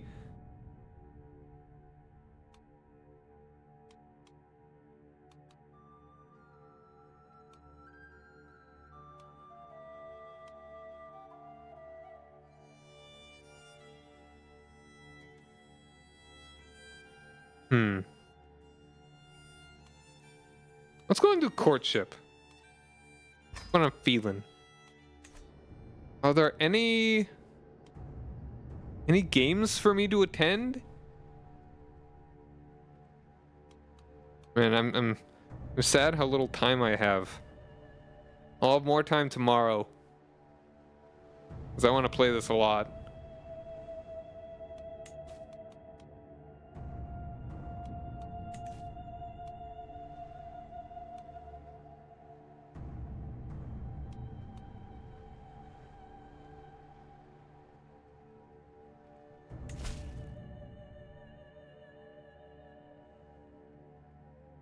All the way down there. How long would that even take?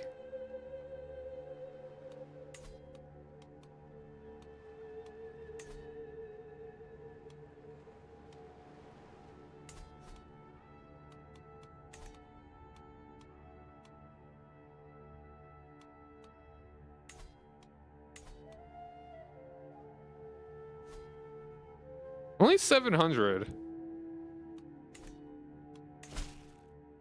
And you give me 500 provisions. Not a crazy amount of money. I mean, hopefully we'd succeed very well here.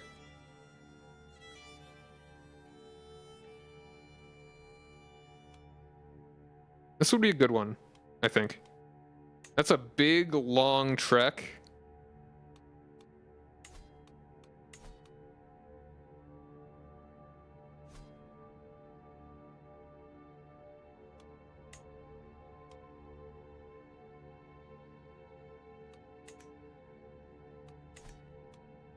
And getting into plaguey territory, too.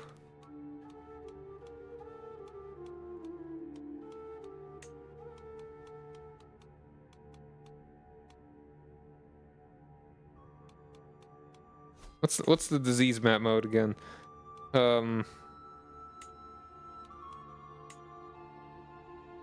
It's not a bad plague. It's only a wee bit of typhus, farmlands fever. I mean, if I start moving down there...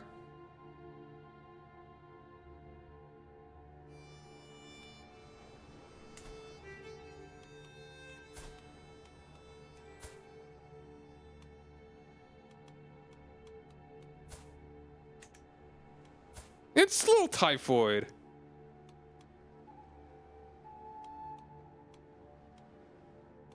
How old am I? I'm 25 now.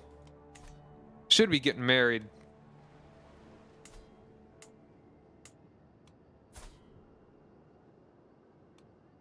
And she's chaste and yet a fornicator.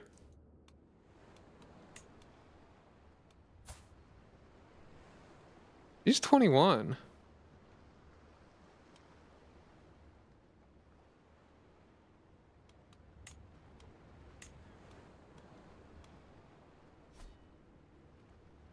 Chased by men. Ah.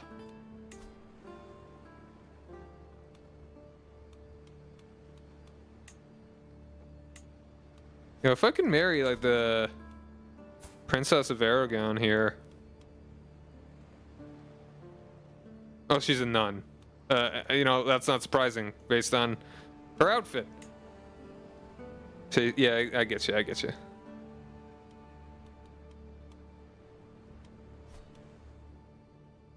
Barcelona?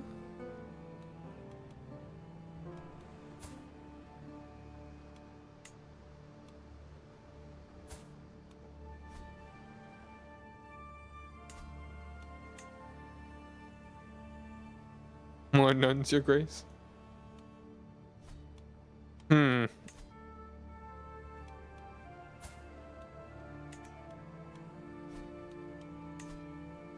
I mean, it seems like the only work is, what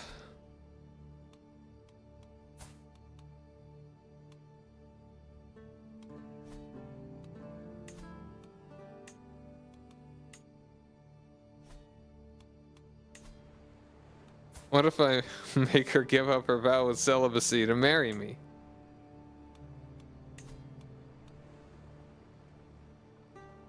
Seems like good odds.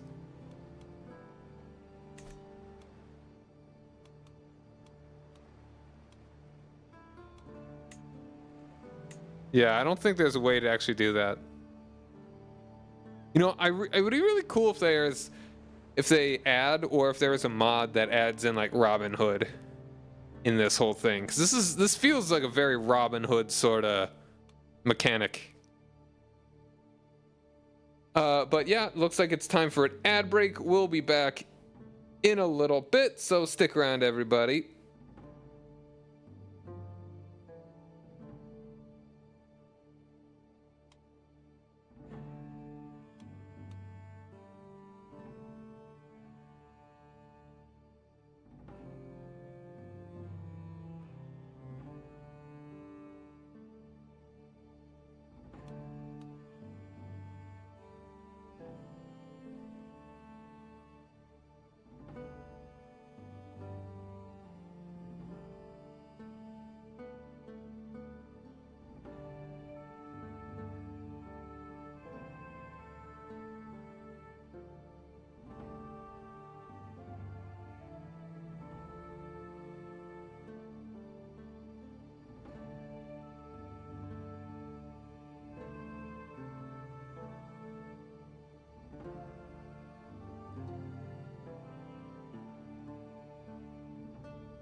We're back.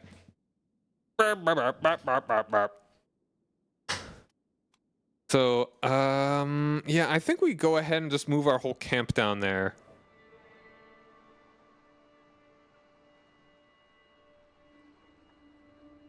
And we get more experience when we go to, like, national capitals, I think.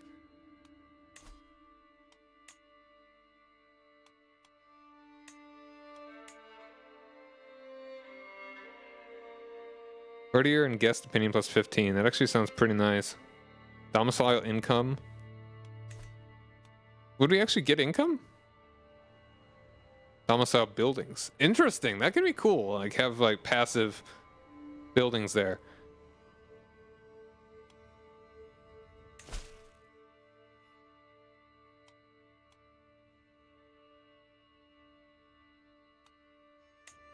All right, let's go ahead. We'll move the camp to here.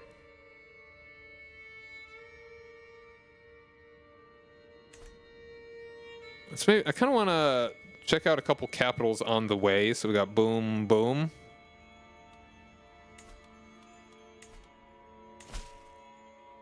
Oops, no.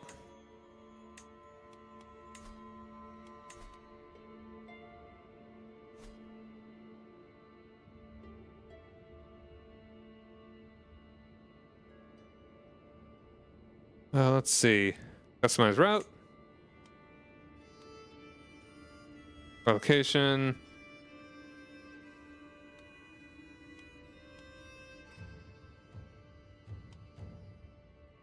Add detours between each destination. There. Then there. All right, so it's not totally off there. Getting a little dangerous over there, though. And that's actually going to cost us less food, apparently. Which is fine. We got a lot of it. Let's go. A long journey. I really have not done too much travel in this game.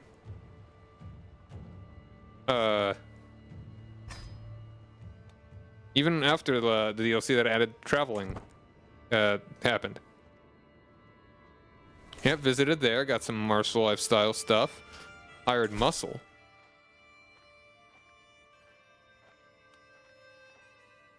$66. Oh, that one's gone now, actually.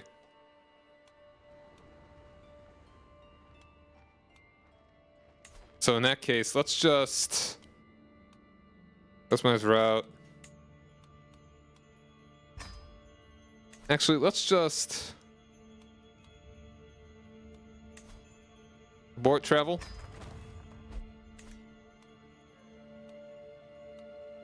Rescue fair subject. Oh, we're not even gonna get money for this. Get 500 provisions, whatever.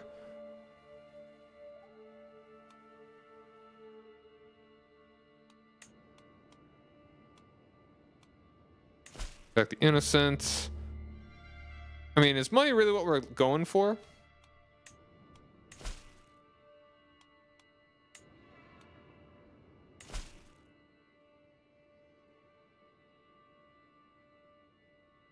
That's a good bit of piety.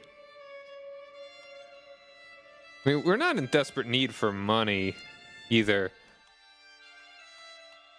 I mean, it's always nice to have more. But, I mean, looking at our decisions. Travels of Rodrigo de Vivar. De Vivar. We got 5 of our 26 there.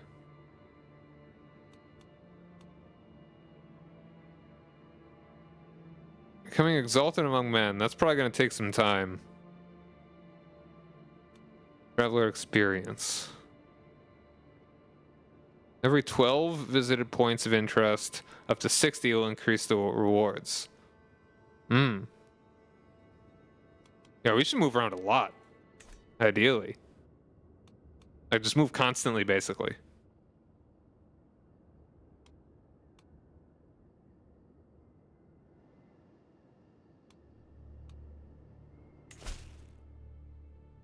I like all that piety.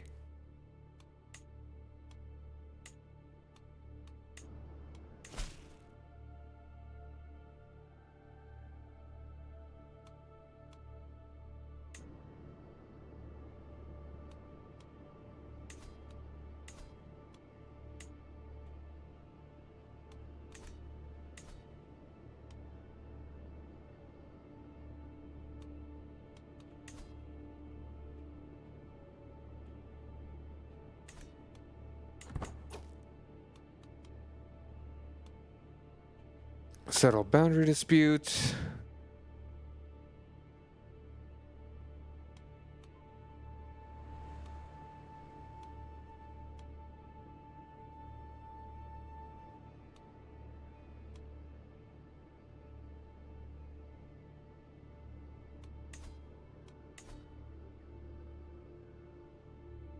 Let's just scooch down to there.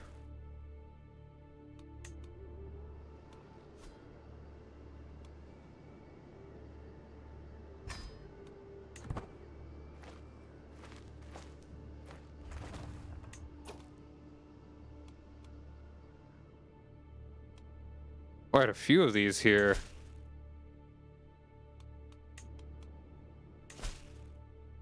But I am looking to actually go ahead and do this one. Rescue a fair subject. One of Wali Rawa's fairest courtiers has not returned from an incursion into the woods of Al-Khanis. The Wali's court eagerly offers a reward.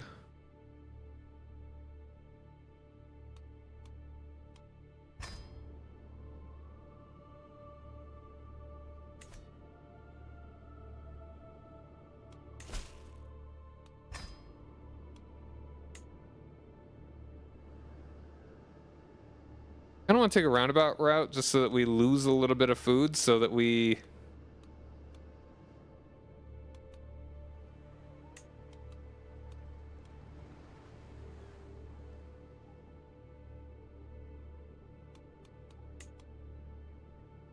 We're not going to actually get any.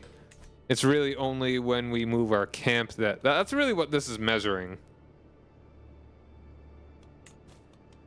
And a lot of these.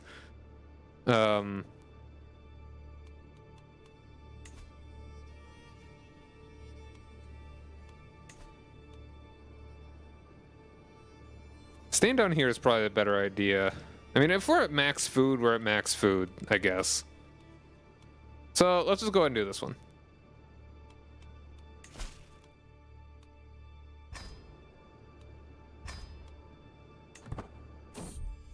God of mercy.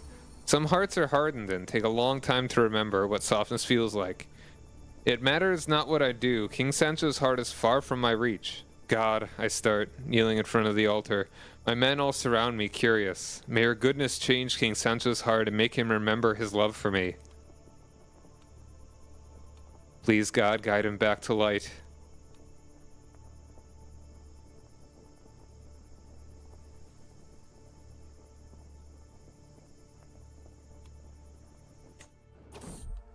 Sticks in the woods. Ooh, danger. Slope! I hear Teresa shout out in panic. Soon thereafter, I hear a loud crack sound, like that of a wood breaking or of my patience finally snapping. I step out on the dirt to see the splinter remains of a wagon wheel. My wagon wheel. I'm so sorry, my son. It was my turn as lookout, and I fell asleep at the reins.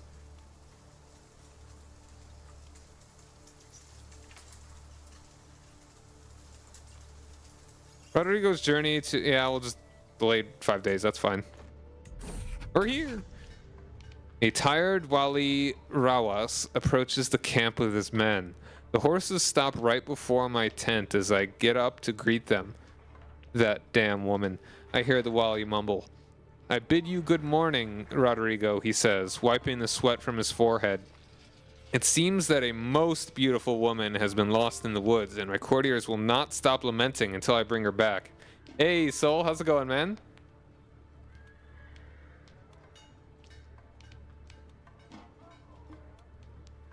Fair man, to the rescue. Fair maiden?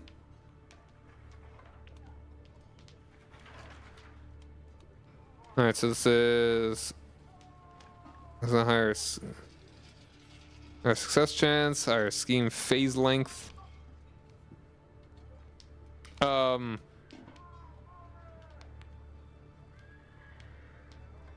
Sure, we'll do that one. Okay.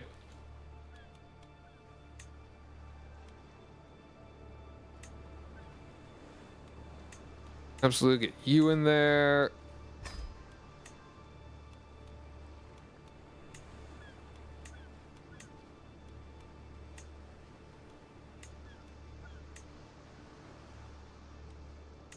Get Pedro here.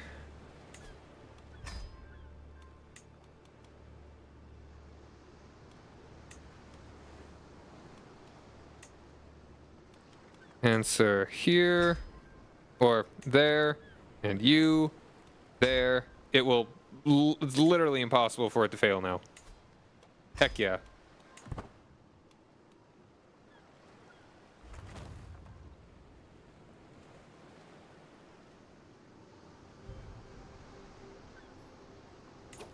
Also, that's done. Very cool. Travel speed. Medium health boost. Provision capacity plus 100. Number of domicile buildings increase. Travel safety speed. Or do we start working on another thing? Supply tent sounds good. Like the supplies.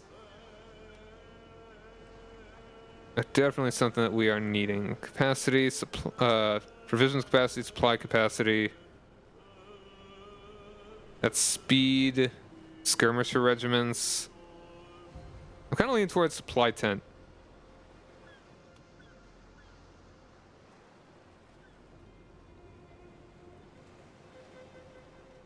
Let's go for that.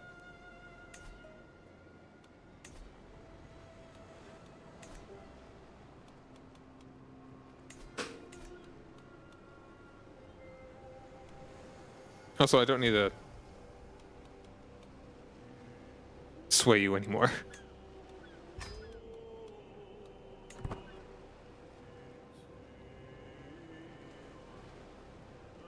We are rescuing a fair maiden, I believe.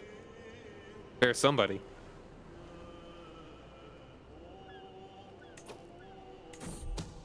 Alright, so there's one more advantage and we will have it locked down. Easy peasy. Literally impossible to fail.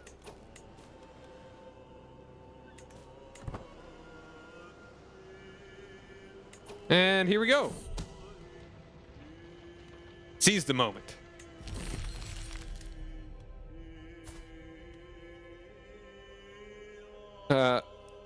Back, a high-pitched scream makes its way through the thicket of trees, and I follow. Standing in the middle of a clearing is one of the most beautiful women I have ever laid eyes on. She wields a stick like a spear and tries to keep her distance from a ferocious bear. With a quick slash of my blade, I cleave into the beast, and the animal lets out a spout of blood. Wonder if you'll ever be able to play Vlad the... Ooh. Ooh, that's good. That would be a later start date. I think like the 1300s, but yeah. That would be cool. With a quick slash of my blade, I cleave into the beast, and the animal let out a spurt of blood, staining the grass as it falls. My lord, the woman cries, falling to her knees.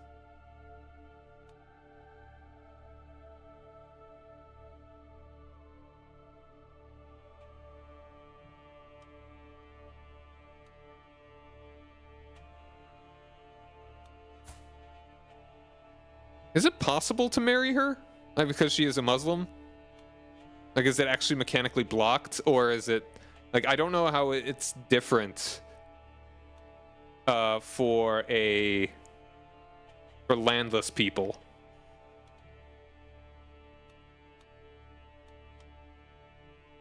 Converter? Also a possibility. Yeah, I could probably just ask her, couldn't I? Innocent rescued. So yeah, either a good chance that she's up for it, or she's insulted, whatever. Alright, we do not have to part ways. And she's up for it.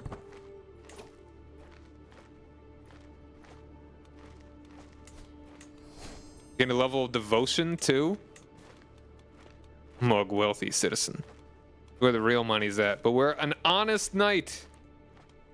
I mean, do I even want to marry her? She's probably not that useful.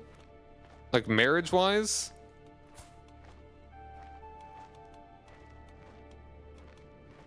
Adopt a successor? Interesting.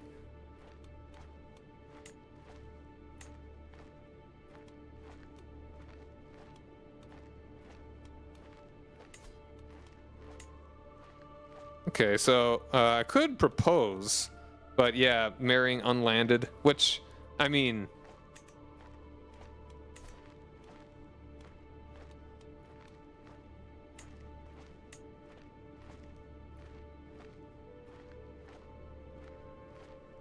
Make a request?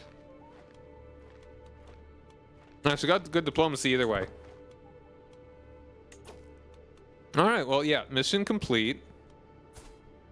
Do I want to lose that prestige? I think if I marry her, then I could ask her to convert?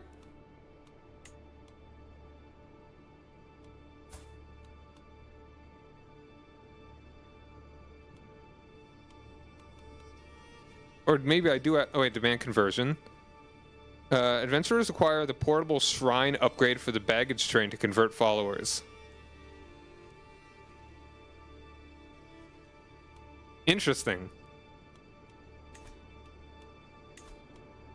Which, I mean, I'm down for doing. I'm down for building that. We'll see how we're feeling. Support faction. Yeah, again, like these against your liege. I don't know how these work. I don't know. I mean, that does sound fun, though. Helping a liberty faction.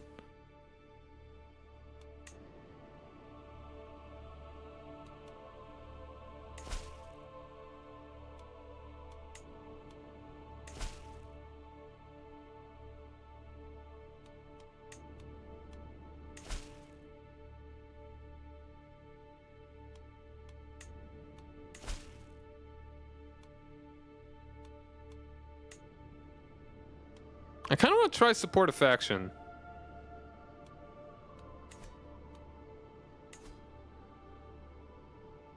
Let's wait until this is done, actually, though. And we'll go ahead and upgrade this. We'll get another slot.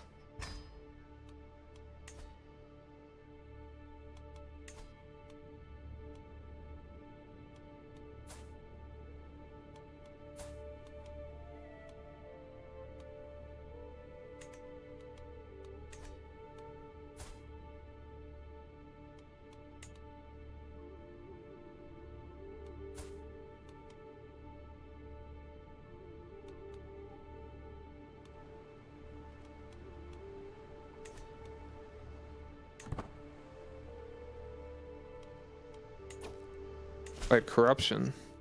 That's a decent bit of money down there.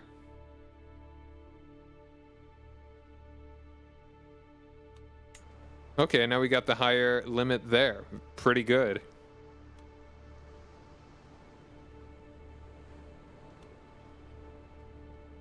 Let's take a look at our other decisions here. Visit Castle Holding. Right, all that stuff. Gather provisions. Reject inheritance. I don't think I have any. Convert to local culture.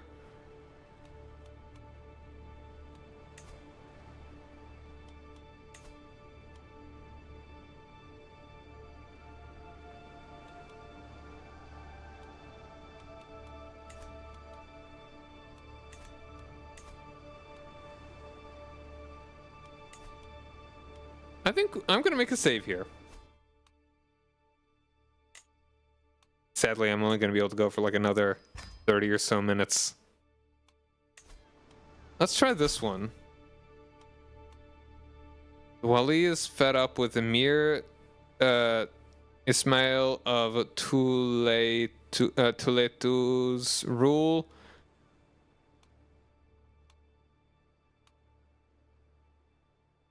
He sends open invitation for all who oppose Emir Ismail to join the Liberty faction. So why don't you have any children? You have any children? Why did neither of these guys have children?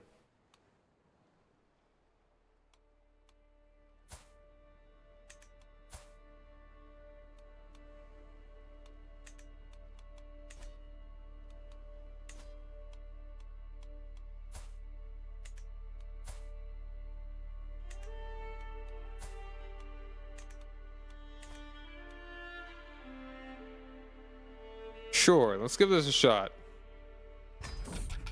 Support a faction. An armed contingent under the banner of Wali Abdal al-Bunt visits my camp. Greetings, Captain Rodrigo. It is said you're curious of our cause, and so we come to speak of our foe, the brooding Emir Ismail of Toledo. He grips the throat of our realm. He strangles the nobility with amassed power. It is intolerable, and he is audacious. spits the lead ferries, extending a hand. Will you join us?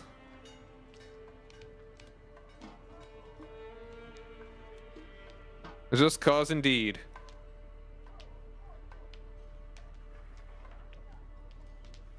I got a feeling it's not even gonna fire.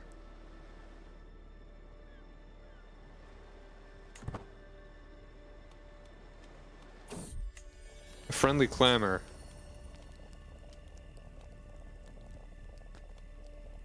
It's tough to describe what's so appealingly intimate about the low buzz of a camp settling in for the evening. Maybe it's the heart guffaws of warriors telling dirty jokes, the barked orders and trudging feet that mark the establishment of our perimeter, or even the stopping to help someone else put up their tent. All of this forms a quiet, comforting blanket of familiarity. This is my domain, and these are my people. A small kingdom, but one where I know every sight, sound, and soul.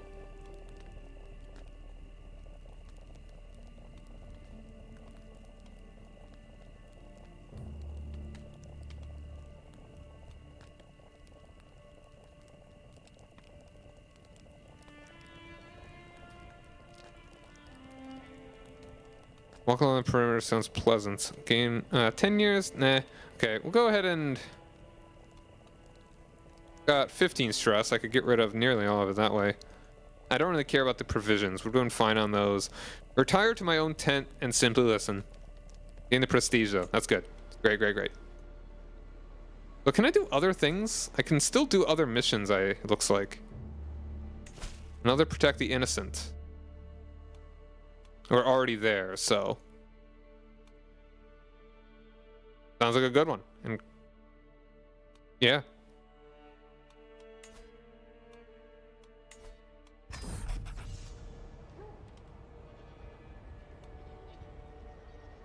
Let's ensure their safety.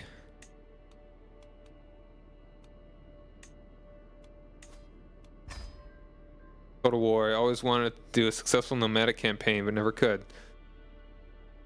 Yeah, when I played as the Visigoths and I moved around a bit. I also don't think I did very well.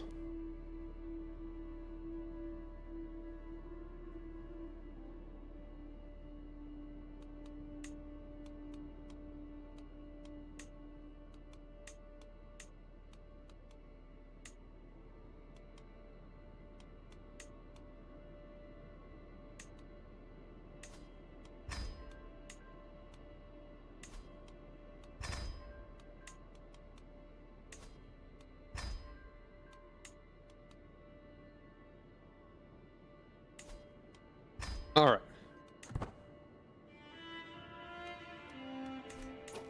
You know, also, I kind of would like to visit the castle holding. I want to get someone that's got a little bit more muscle, I think.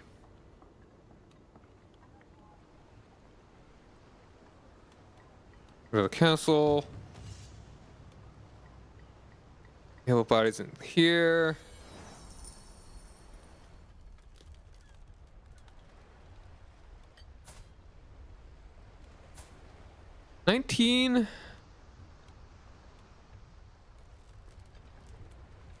Oh, training grounds. Ooh. Increase my prowess a little bit. We're not doing great on money right now. Noticing that.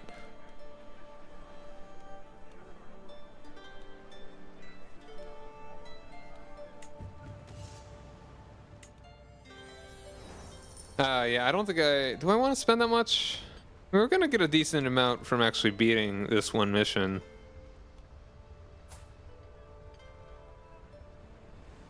Does the prowess matter more, or is it the martial?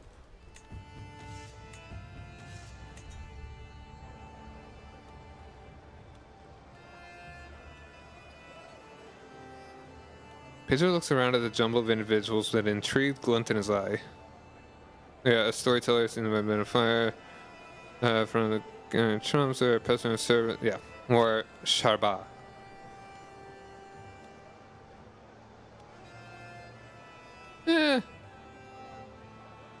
Not really what I'm looking for at the moment. Supplies, town crier, might have something. Oh, look for a contract. Oh, interesting. Okay, that's really just one I want to check out.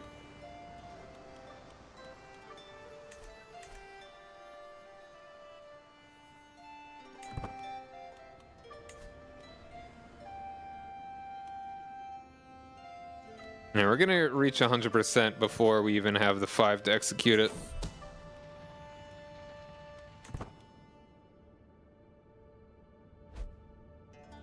I'm still following. My uncle and Answer are feuding over differences. Great. They are now rivals. Mandians and Gwynedd. Gross. Frickin' the King of Wales, Prince of Wales, well, Northern Wales, has decided to become Mandian. Yeah. This generally doesn't go well for them. What twisted mockery of our faith is this? I don't even know what Mandian is.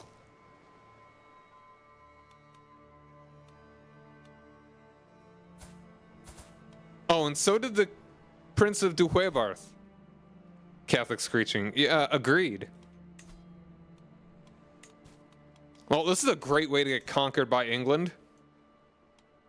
You see, they're not even Christian over there now. Hey, Logan, how's it going, man? Gwyneth. Hello.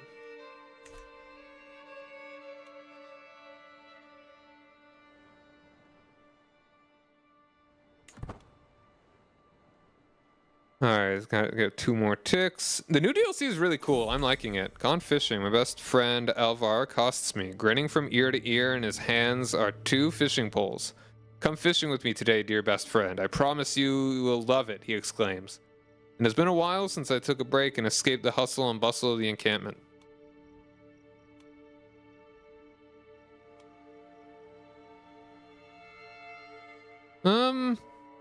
You catch a legendary white carp. You know what? Sure. Let's trust that because I'm diligent. But you know what? Whatever. I'll catch the fabled white carp. I caught a giant fish. And stressed myself out. But that's cool. Also, we can get some cash from you. What kind of hook do we have? It's just a small one, right? We cook. You know what? Yeah, demand payment. Aha. Fish.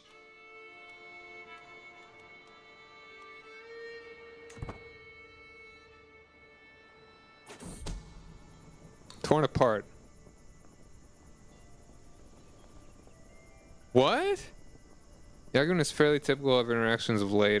Disagreements over plans and practices abound turn the phase.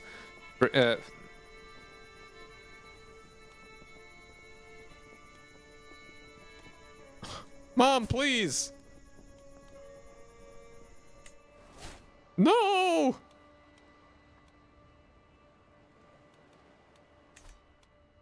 Slight D sound in the TH. Interesting.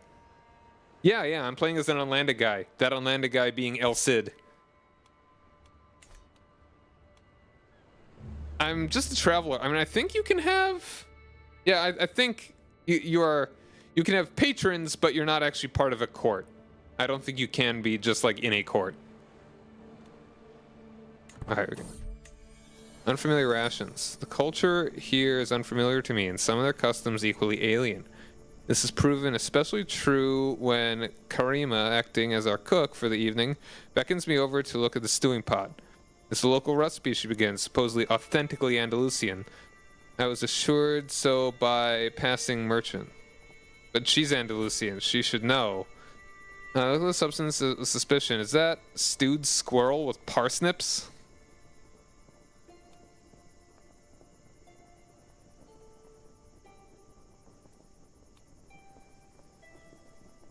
Well, I'll give it a try.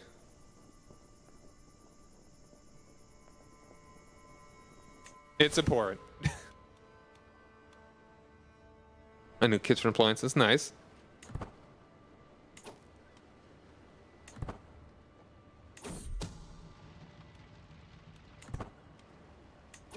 Oh, yeah. All right. Seize the moment. 3. Okay, yeah. Cool, cool, cool, cool, cool. Get some money, lose a lot of stress, like all my stress. Excellent.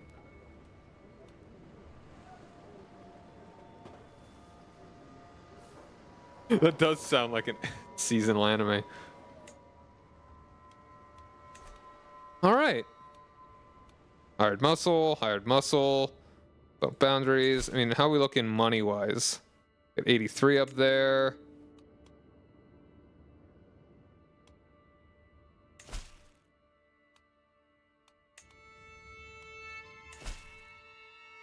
But yeah, we're doing pretty well to the Swan Knight thing, aren't we? Right? Oh, I gotta have a lot more prestige apparently, though. And the higher levels. So that's gonna actually probably be a while.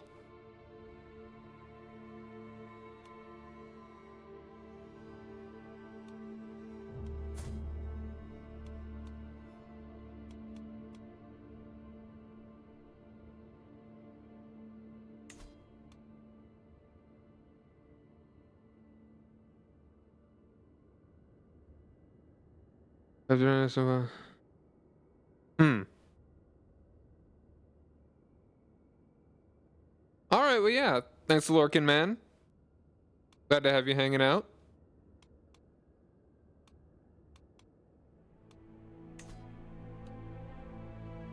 I need to move around more. I need to get more points of interest. Like, I really just shouldn't stay in place.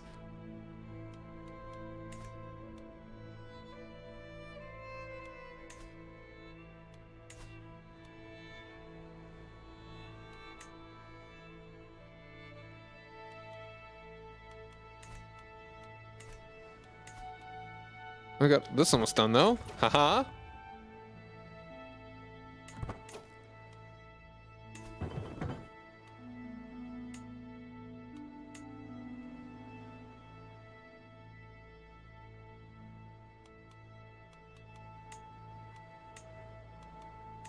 Don't I get another slot? Do I have to...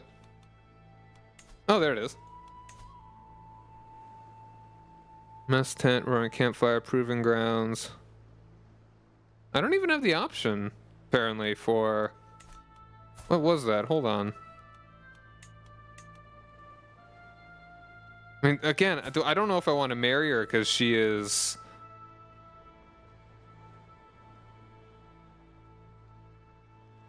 Horrible shrine upgrade for the baggage train. Hold on, is that just...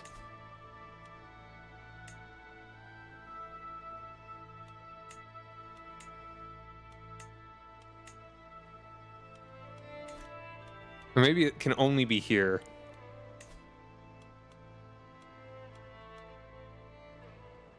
Internal upgrade slot.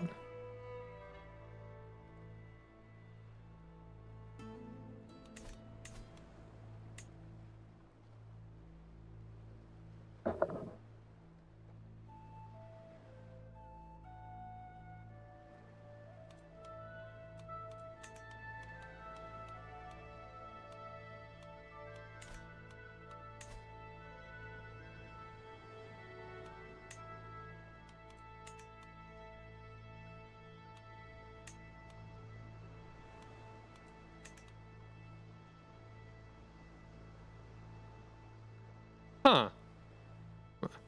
Where is it? I wonder.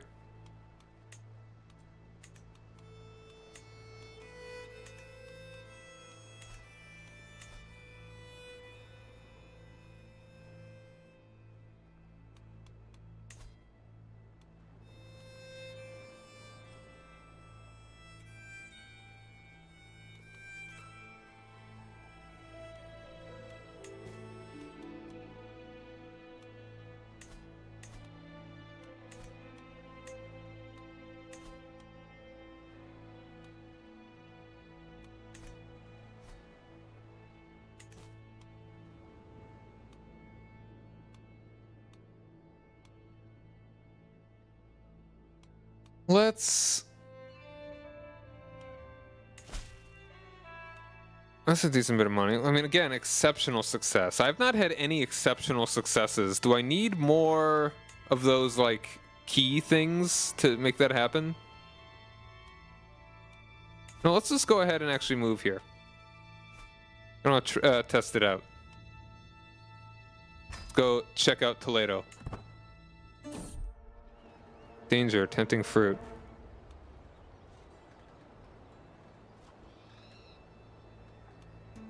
Yeah, we've had this one before. Unknown plant rash.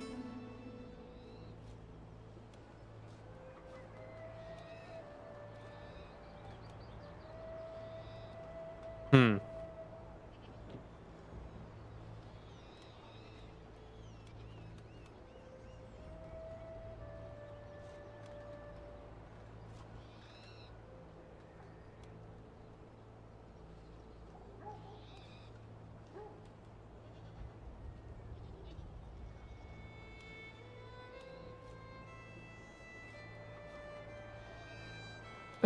Let him eat it. It's harmless. Hooray! There we go. Got some... Visit a city walls of Toledo. There's more martial stuff. Oh, and we actually have enough for a thing.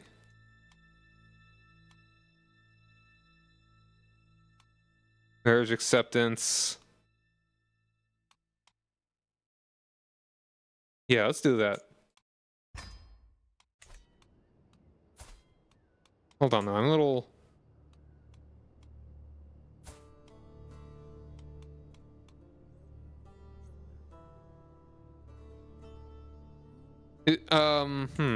I think, hypothetically, I think if I marry her, I could just demand the conversion at that point. I could be wrong.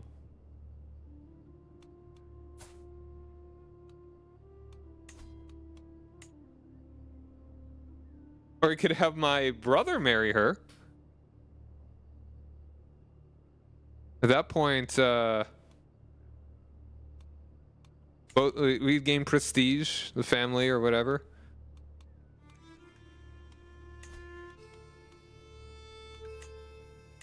And I wouldn't lose any.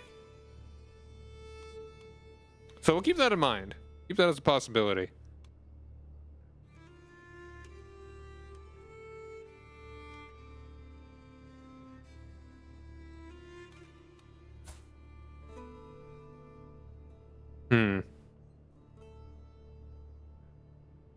Why not find spouse?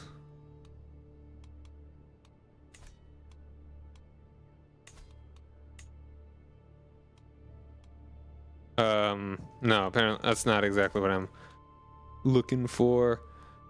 Is there any other cool places that check out?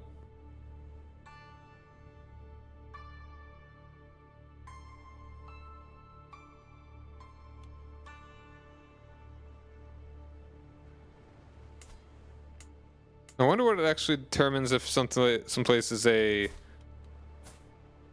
worth actually going to. Let's go and just scooch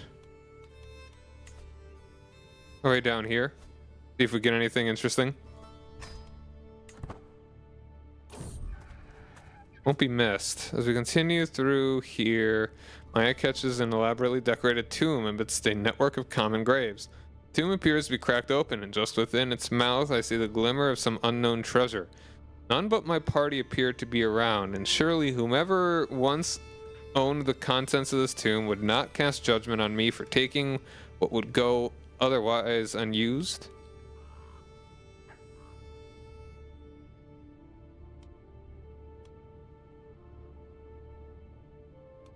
I will not desecrate the dead. Wrestle for it. Wrestling is a fairly popular sport amongst most mercenaries for obvious reasons. Bonanza pursues it like it's an art form. I sometimes wonder if he wouldn't prefer to fight barehanded, needing no other weapon. The man sees me my pondering look and raises his fist in flight. Yep, mocking jest. Well, Rodrigo, how about it?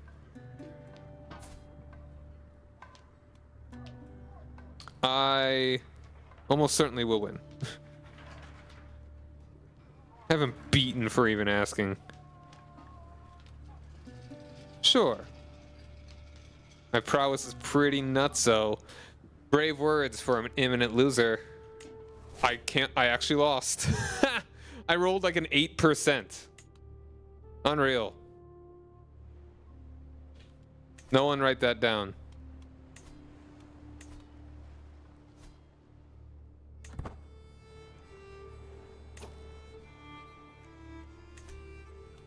Hold on, what is the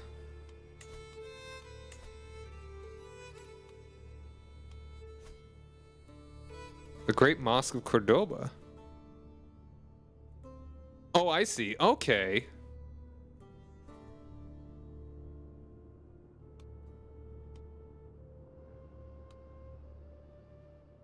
Cool.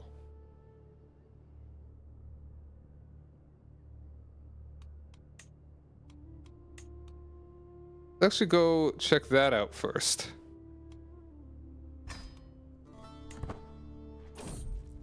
Language barrier. It seems that our caravan has become a little lost in these foreign lands. Martin has been trailing us around Andurja for hours, and he thought he at last swallowed his pride and asked for directions. He does not appear to be an expert Arabic speaker. Let me try.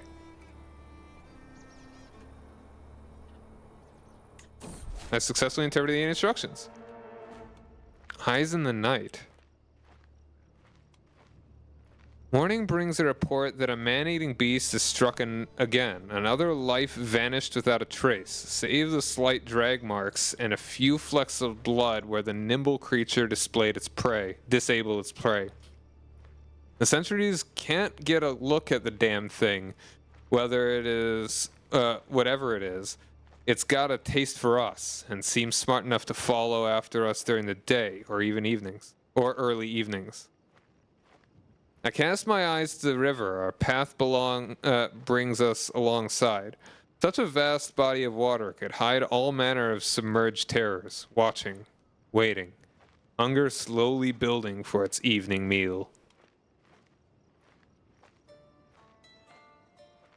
3% chance Omni dies.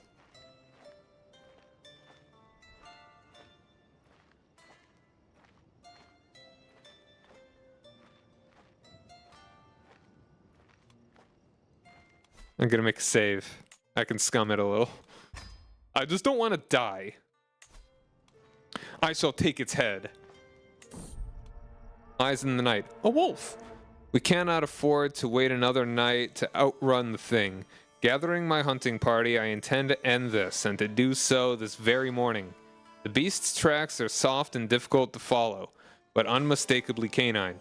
After nearly an hour, we reach a sandy stretch of beach alongside the river where the footprints simply seem to vanish. A fierce growling to our rear prompts me to wheel around where I am, confronted by a sizable wolf. Eyes aflame with feral hunger, teeth snapping, thick gobbets of saliva flying from its maw. The creature, its trap sprung, breaks into a sprint.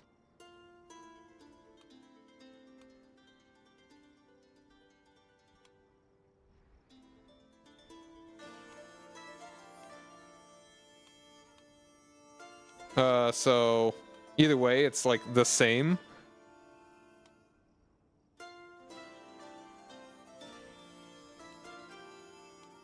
So have at thee, beast. The beast falls to your numbers. Heck yeah. Everyone likes that.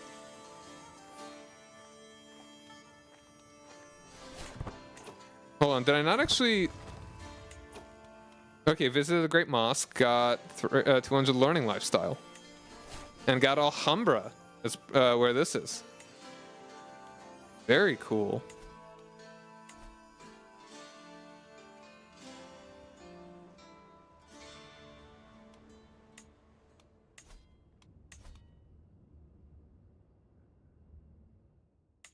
All right, well, here I am.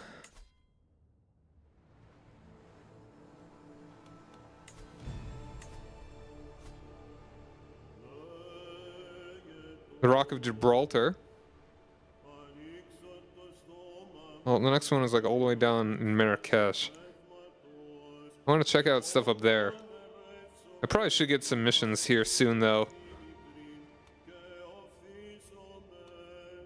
I'll probably loop up there, check out that stuff there, and then I'll probably head farther west.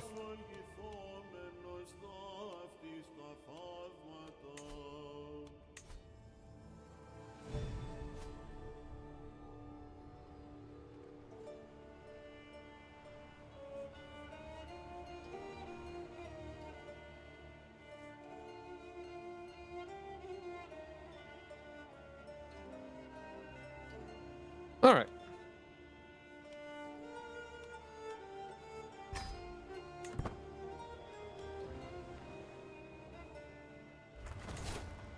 Visited the Rock of Gibraltar. I gained the Traveler.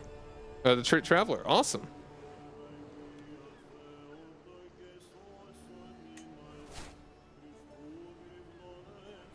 This is the great city of there. Gain the Traveler train. Nice. Heck yeah, heck yeah.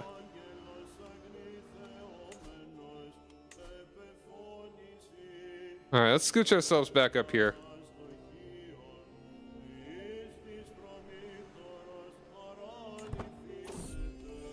Well-oiled machine. Our little forest of tents putting itself up every few evenings is something we've gotten very, very good at of late.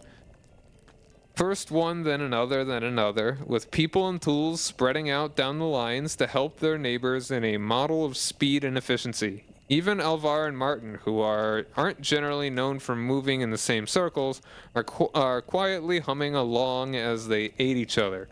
A place for everything and everything in its place.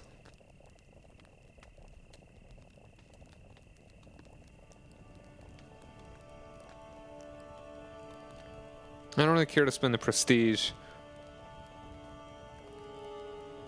or the opinion of me. I'd rather them. Good to see the two of you getting on.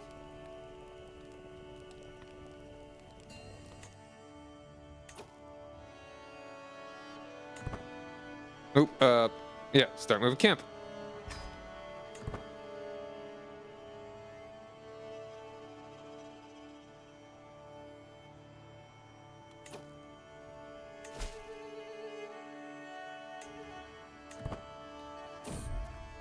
Other people's pastures. A fine day like this, the weather is warm, the pastures of Uklish look great, and the local livestock are positively jumping and cheering in their own guttural manner. Calves are walking next to the mothers, their fur shiny and clean. Overall, the place is very competently run, although I do notice a couple of oddities that I would manage a bit differently.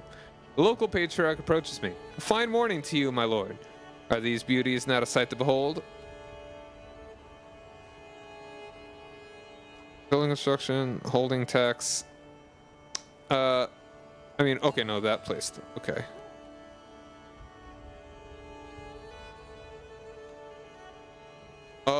I could apply some of these back.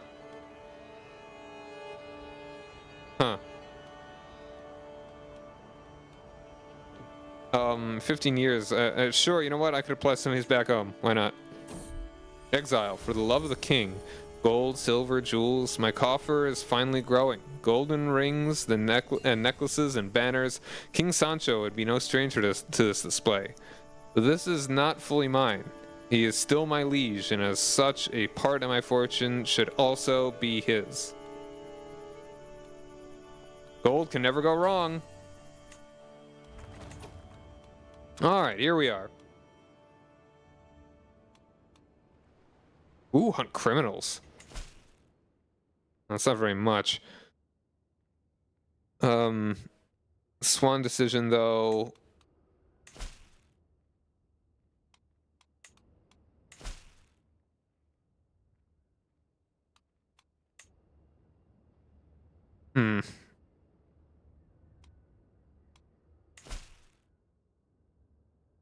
That is a swan decision.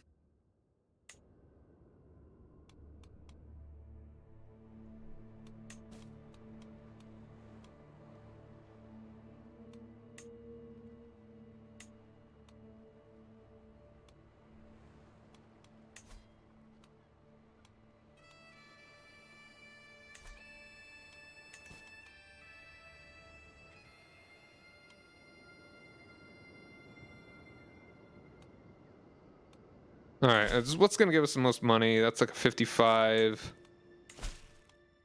79,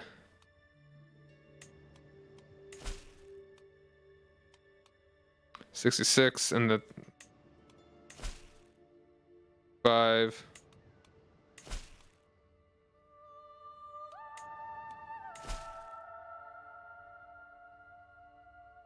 $54, 83.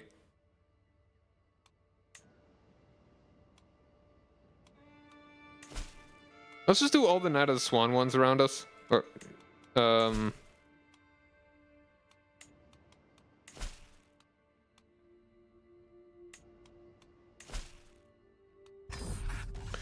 all right.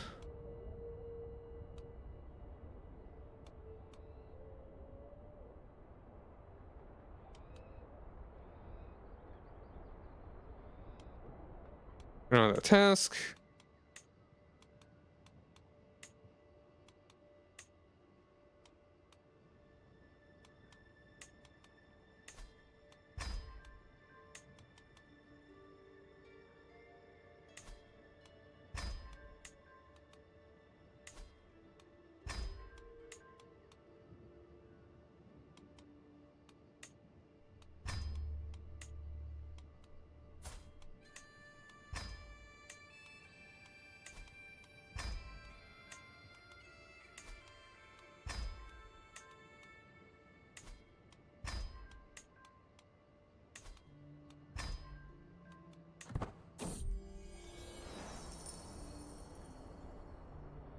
Florida's power. Food at here's residence is excellent, of course. A far cry from the usual rough and ready fare that I'm so used to. I'm very glad you could answer my summons, Igadir says, gesturing in my direction. I'd like to see if there's anything we can do to help one another.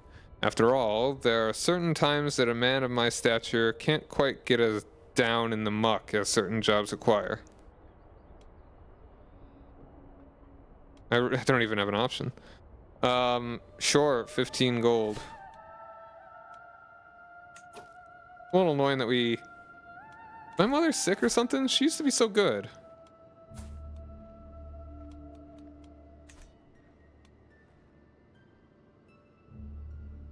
Right. Hey, Blue Confetti Cannon, sorry, I just noticed you there. Yes, for the Empire that I am making. Sorry, I was just very engrossed in my map travelings.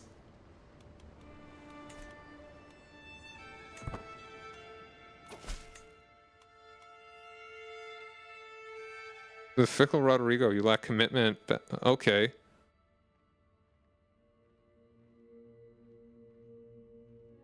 I apparently gained fickle. That's annoying.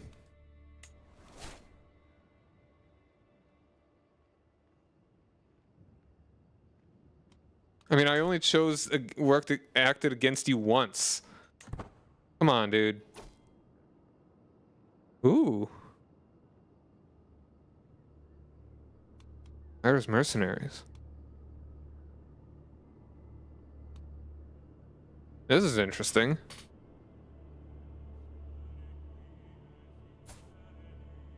Pays 20 gold.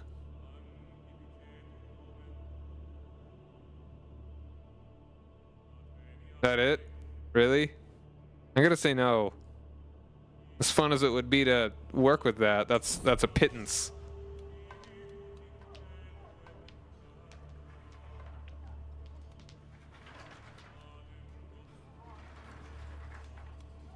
Google coins is not enough.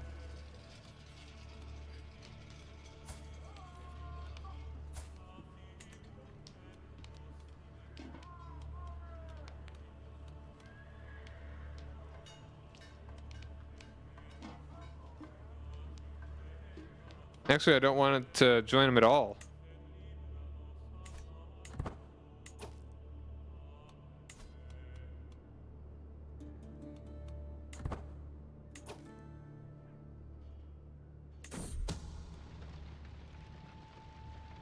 All right, well, we're gonna max out here apparently.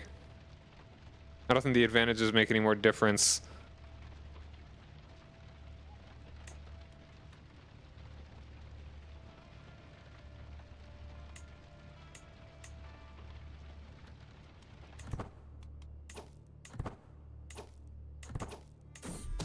All right, let's go for it. I failed. You had one job, Rodrigo. Silence some mouthy pricks. Keep them quiet for a few months, and come back and collect your silver. My face remains stoic. It might be galling, but it is best to let Nav express his frustration verbally, lest he resort to doing so with force of arms. Perhaps I'm a fool for expecting any better from a hireling like you. Can't be helped, I suppose. There's a pause, as I wait to see if the man is aught else to say. You may go. Now, if you please. Great. Back to the wilds.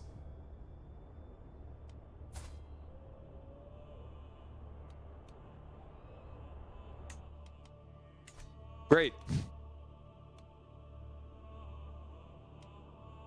Yeah, let's go and just scooch our camp up here. Might as well.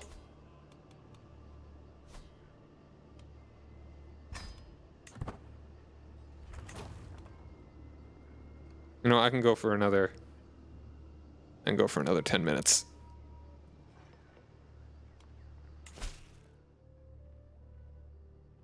I lost it. I got a 25. I'm getting some bad rolls here in a couple of these spots. We're already here. Do the thing.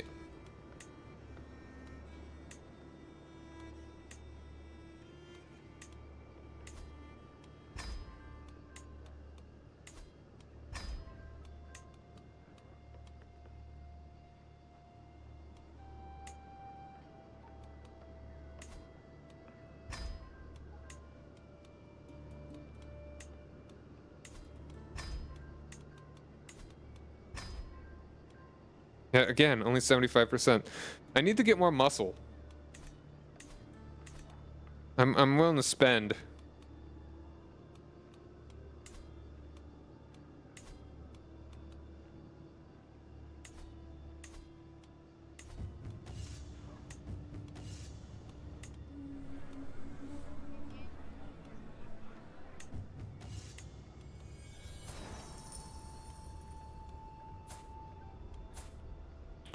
Hold on, is it based on...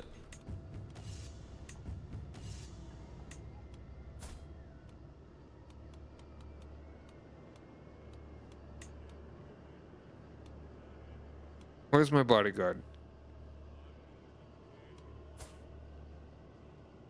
I think it's based on the prowess.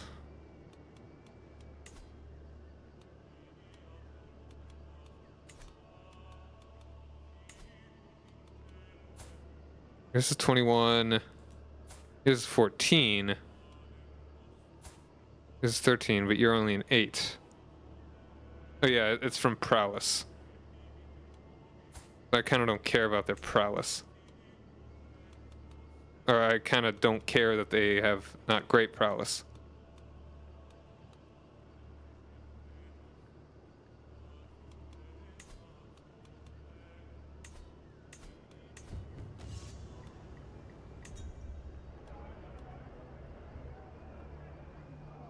Let's see who's up for recruitment. 7, 7. She's got 10.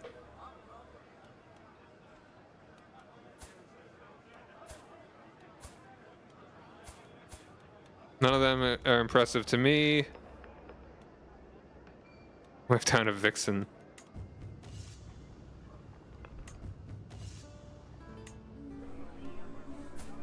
6.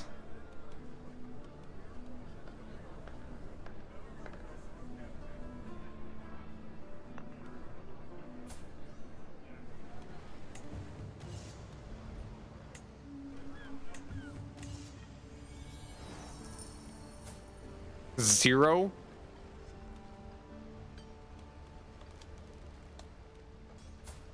$15. Here we go. Issa.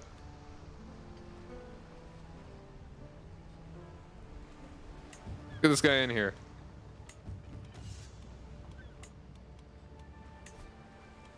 I want to have the higher percentage. Oh, there we go. Hold on, let's get rid of that. There's a 40 there, 16 there. That's a 7 increase there and a 5 there. So yeah, you. Oh, beautiful. Now that 100%. He is Herculean. My man.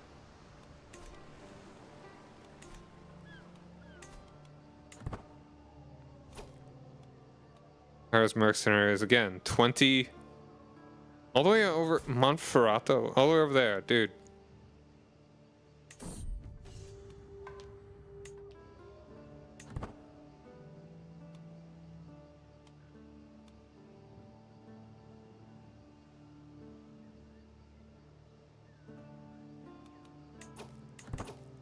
All right, execute scheme. Hook gain. Very nice, very nice.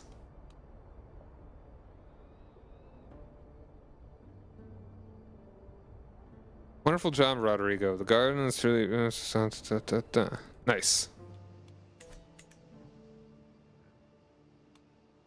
Tutor child.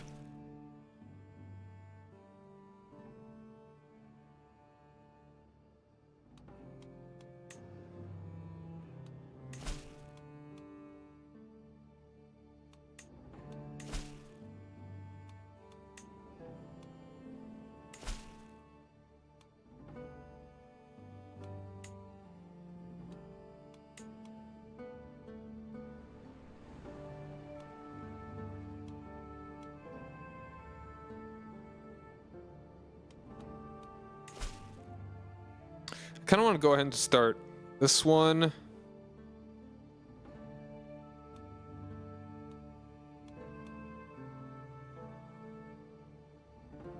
Yeah. I'm gonna go and do that. And then I'll start moving my camp northwest. An errant knight.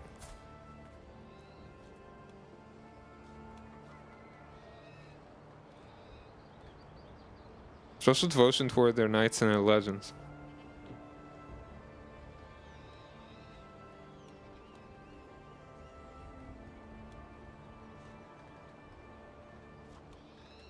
Sure.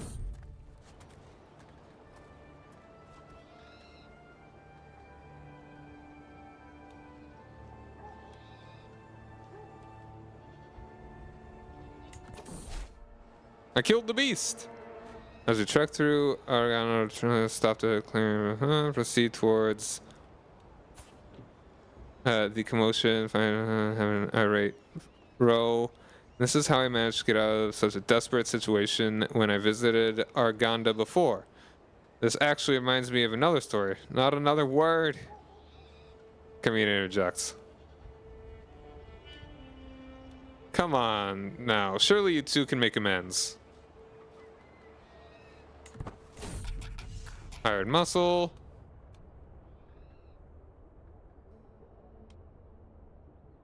Maybe it's because we went outcast. You know what? Hold on. Can I get him give him the position of? I can get him the bodyguard position. Yeah.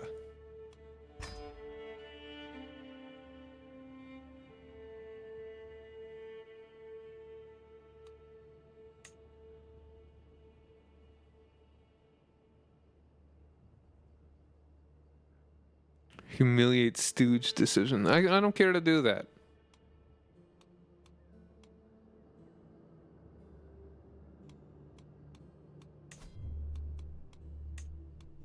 Alright, you're still at 40 there.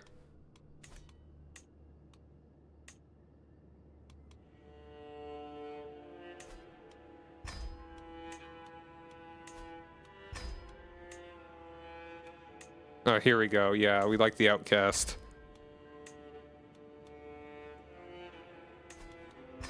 We need to get harder missions.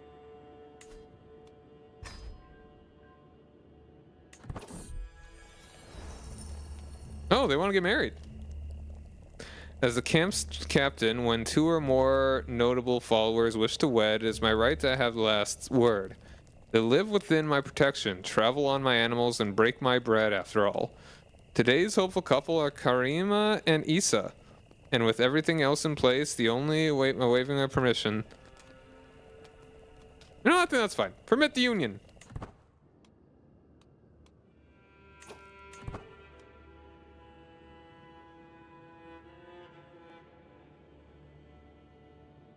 When can I get harder missions?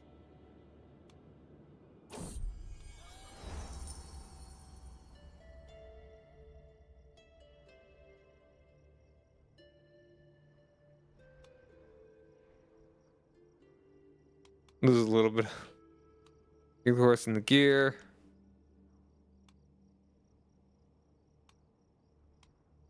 Slow down for him.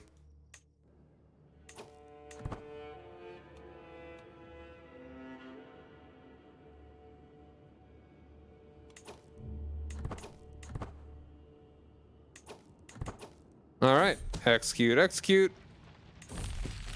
Hooray.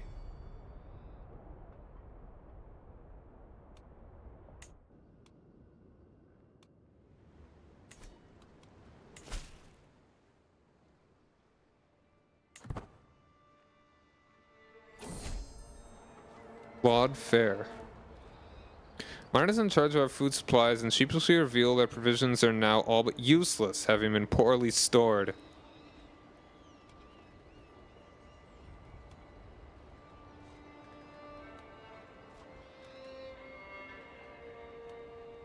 Nature will provide for us. 93% that chance we're good.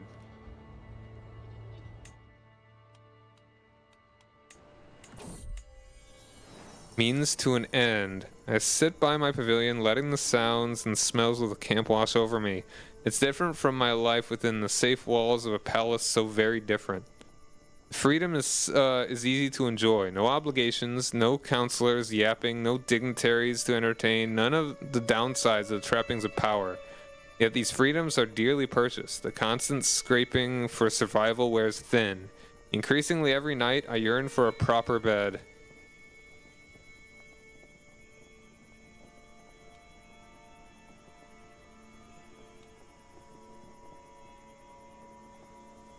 I quite enjoy this life.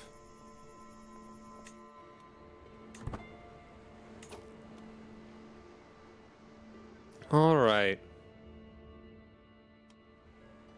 Oh, and I can get an upgrade here. Oh, and yeah, let's go and grab this one.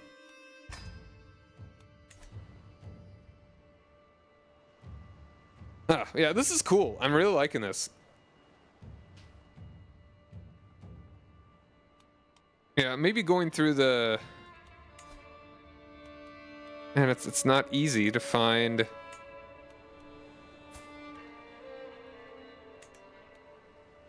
somebody to marry. That will be important.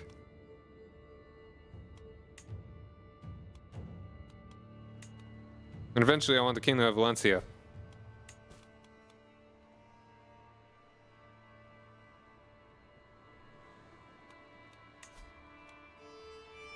I could press the demands. Yeah, that's not happening. Okay, so I am going to be done for the evening though. More of this tomorrow. I'm looking forward to it. And you should too. I demand it. Thanks for hanging out, everybody. And have a save game.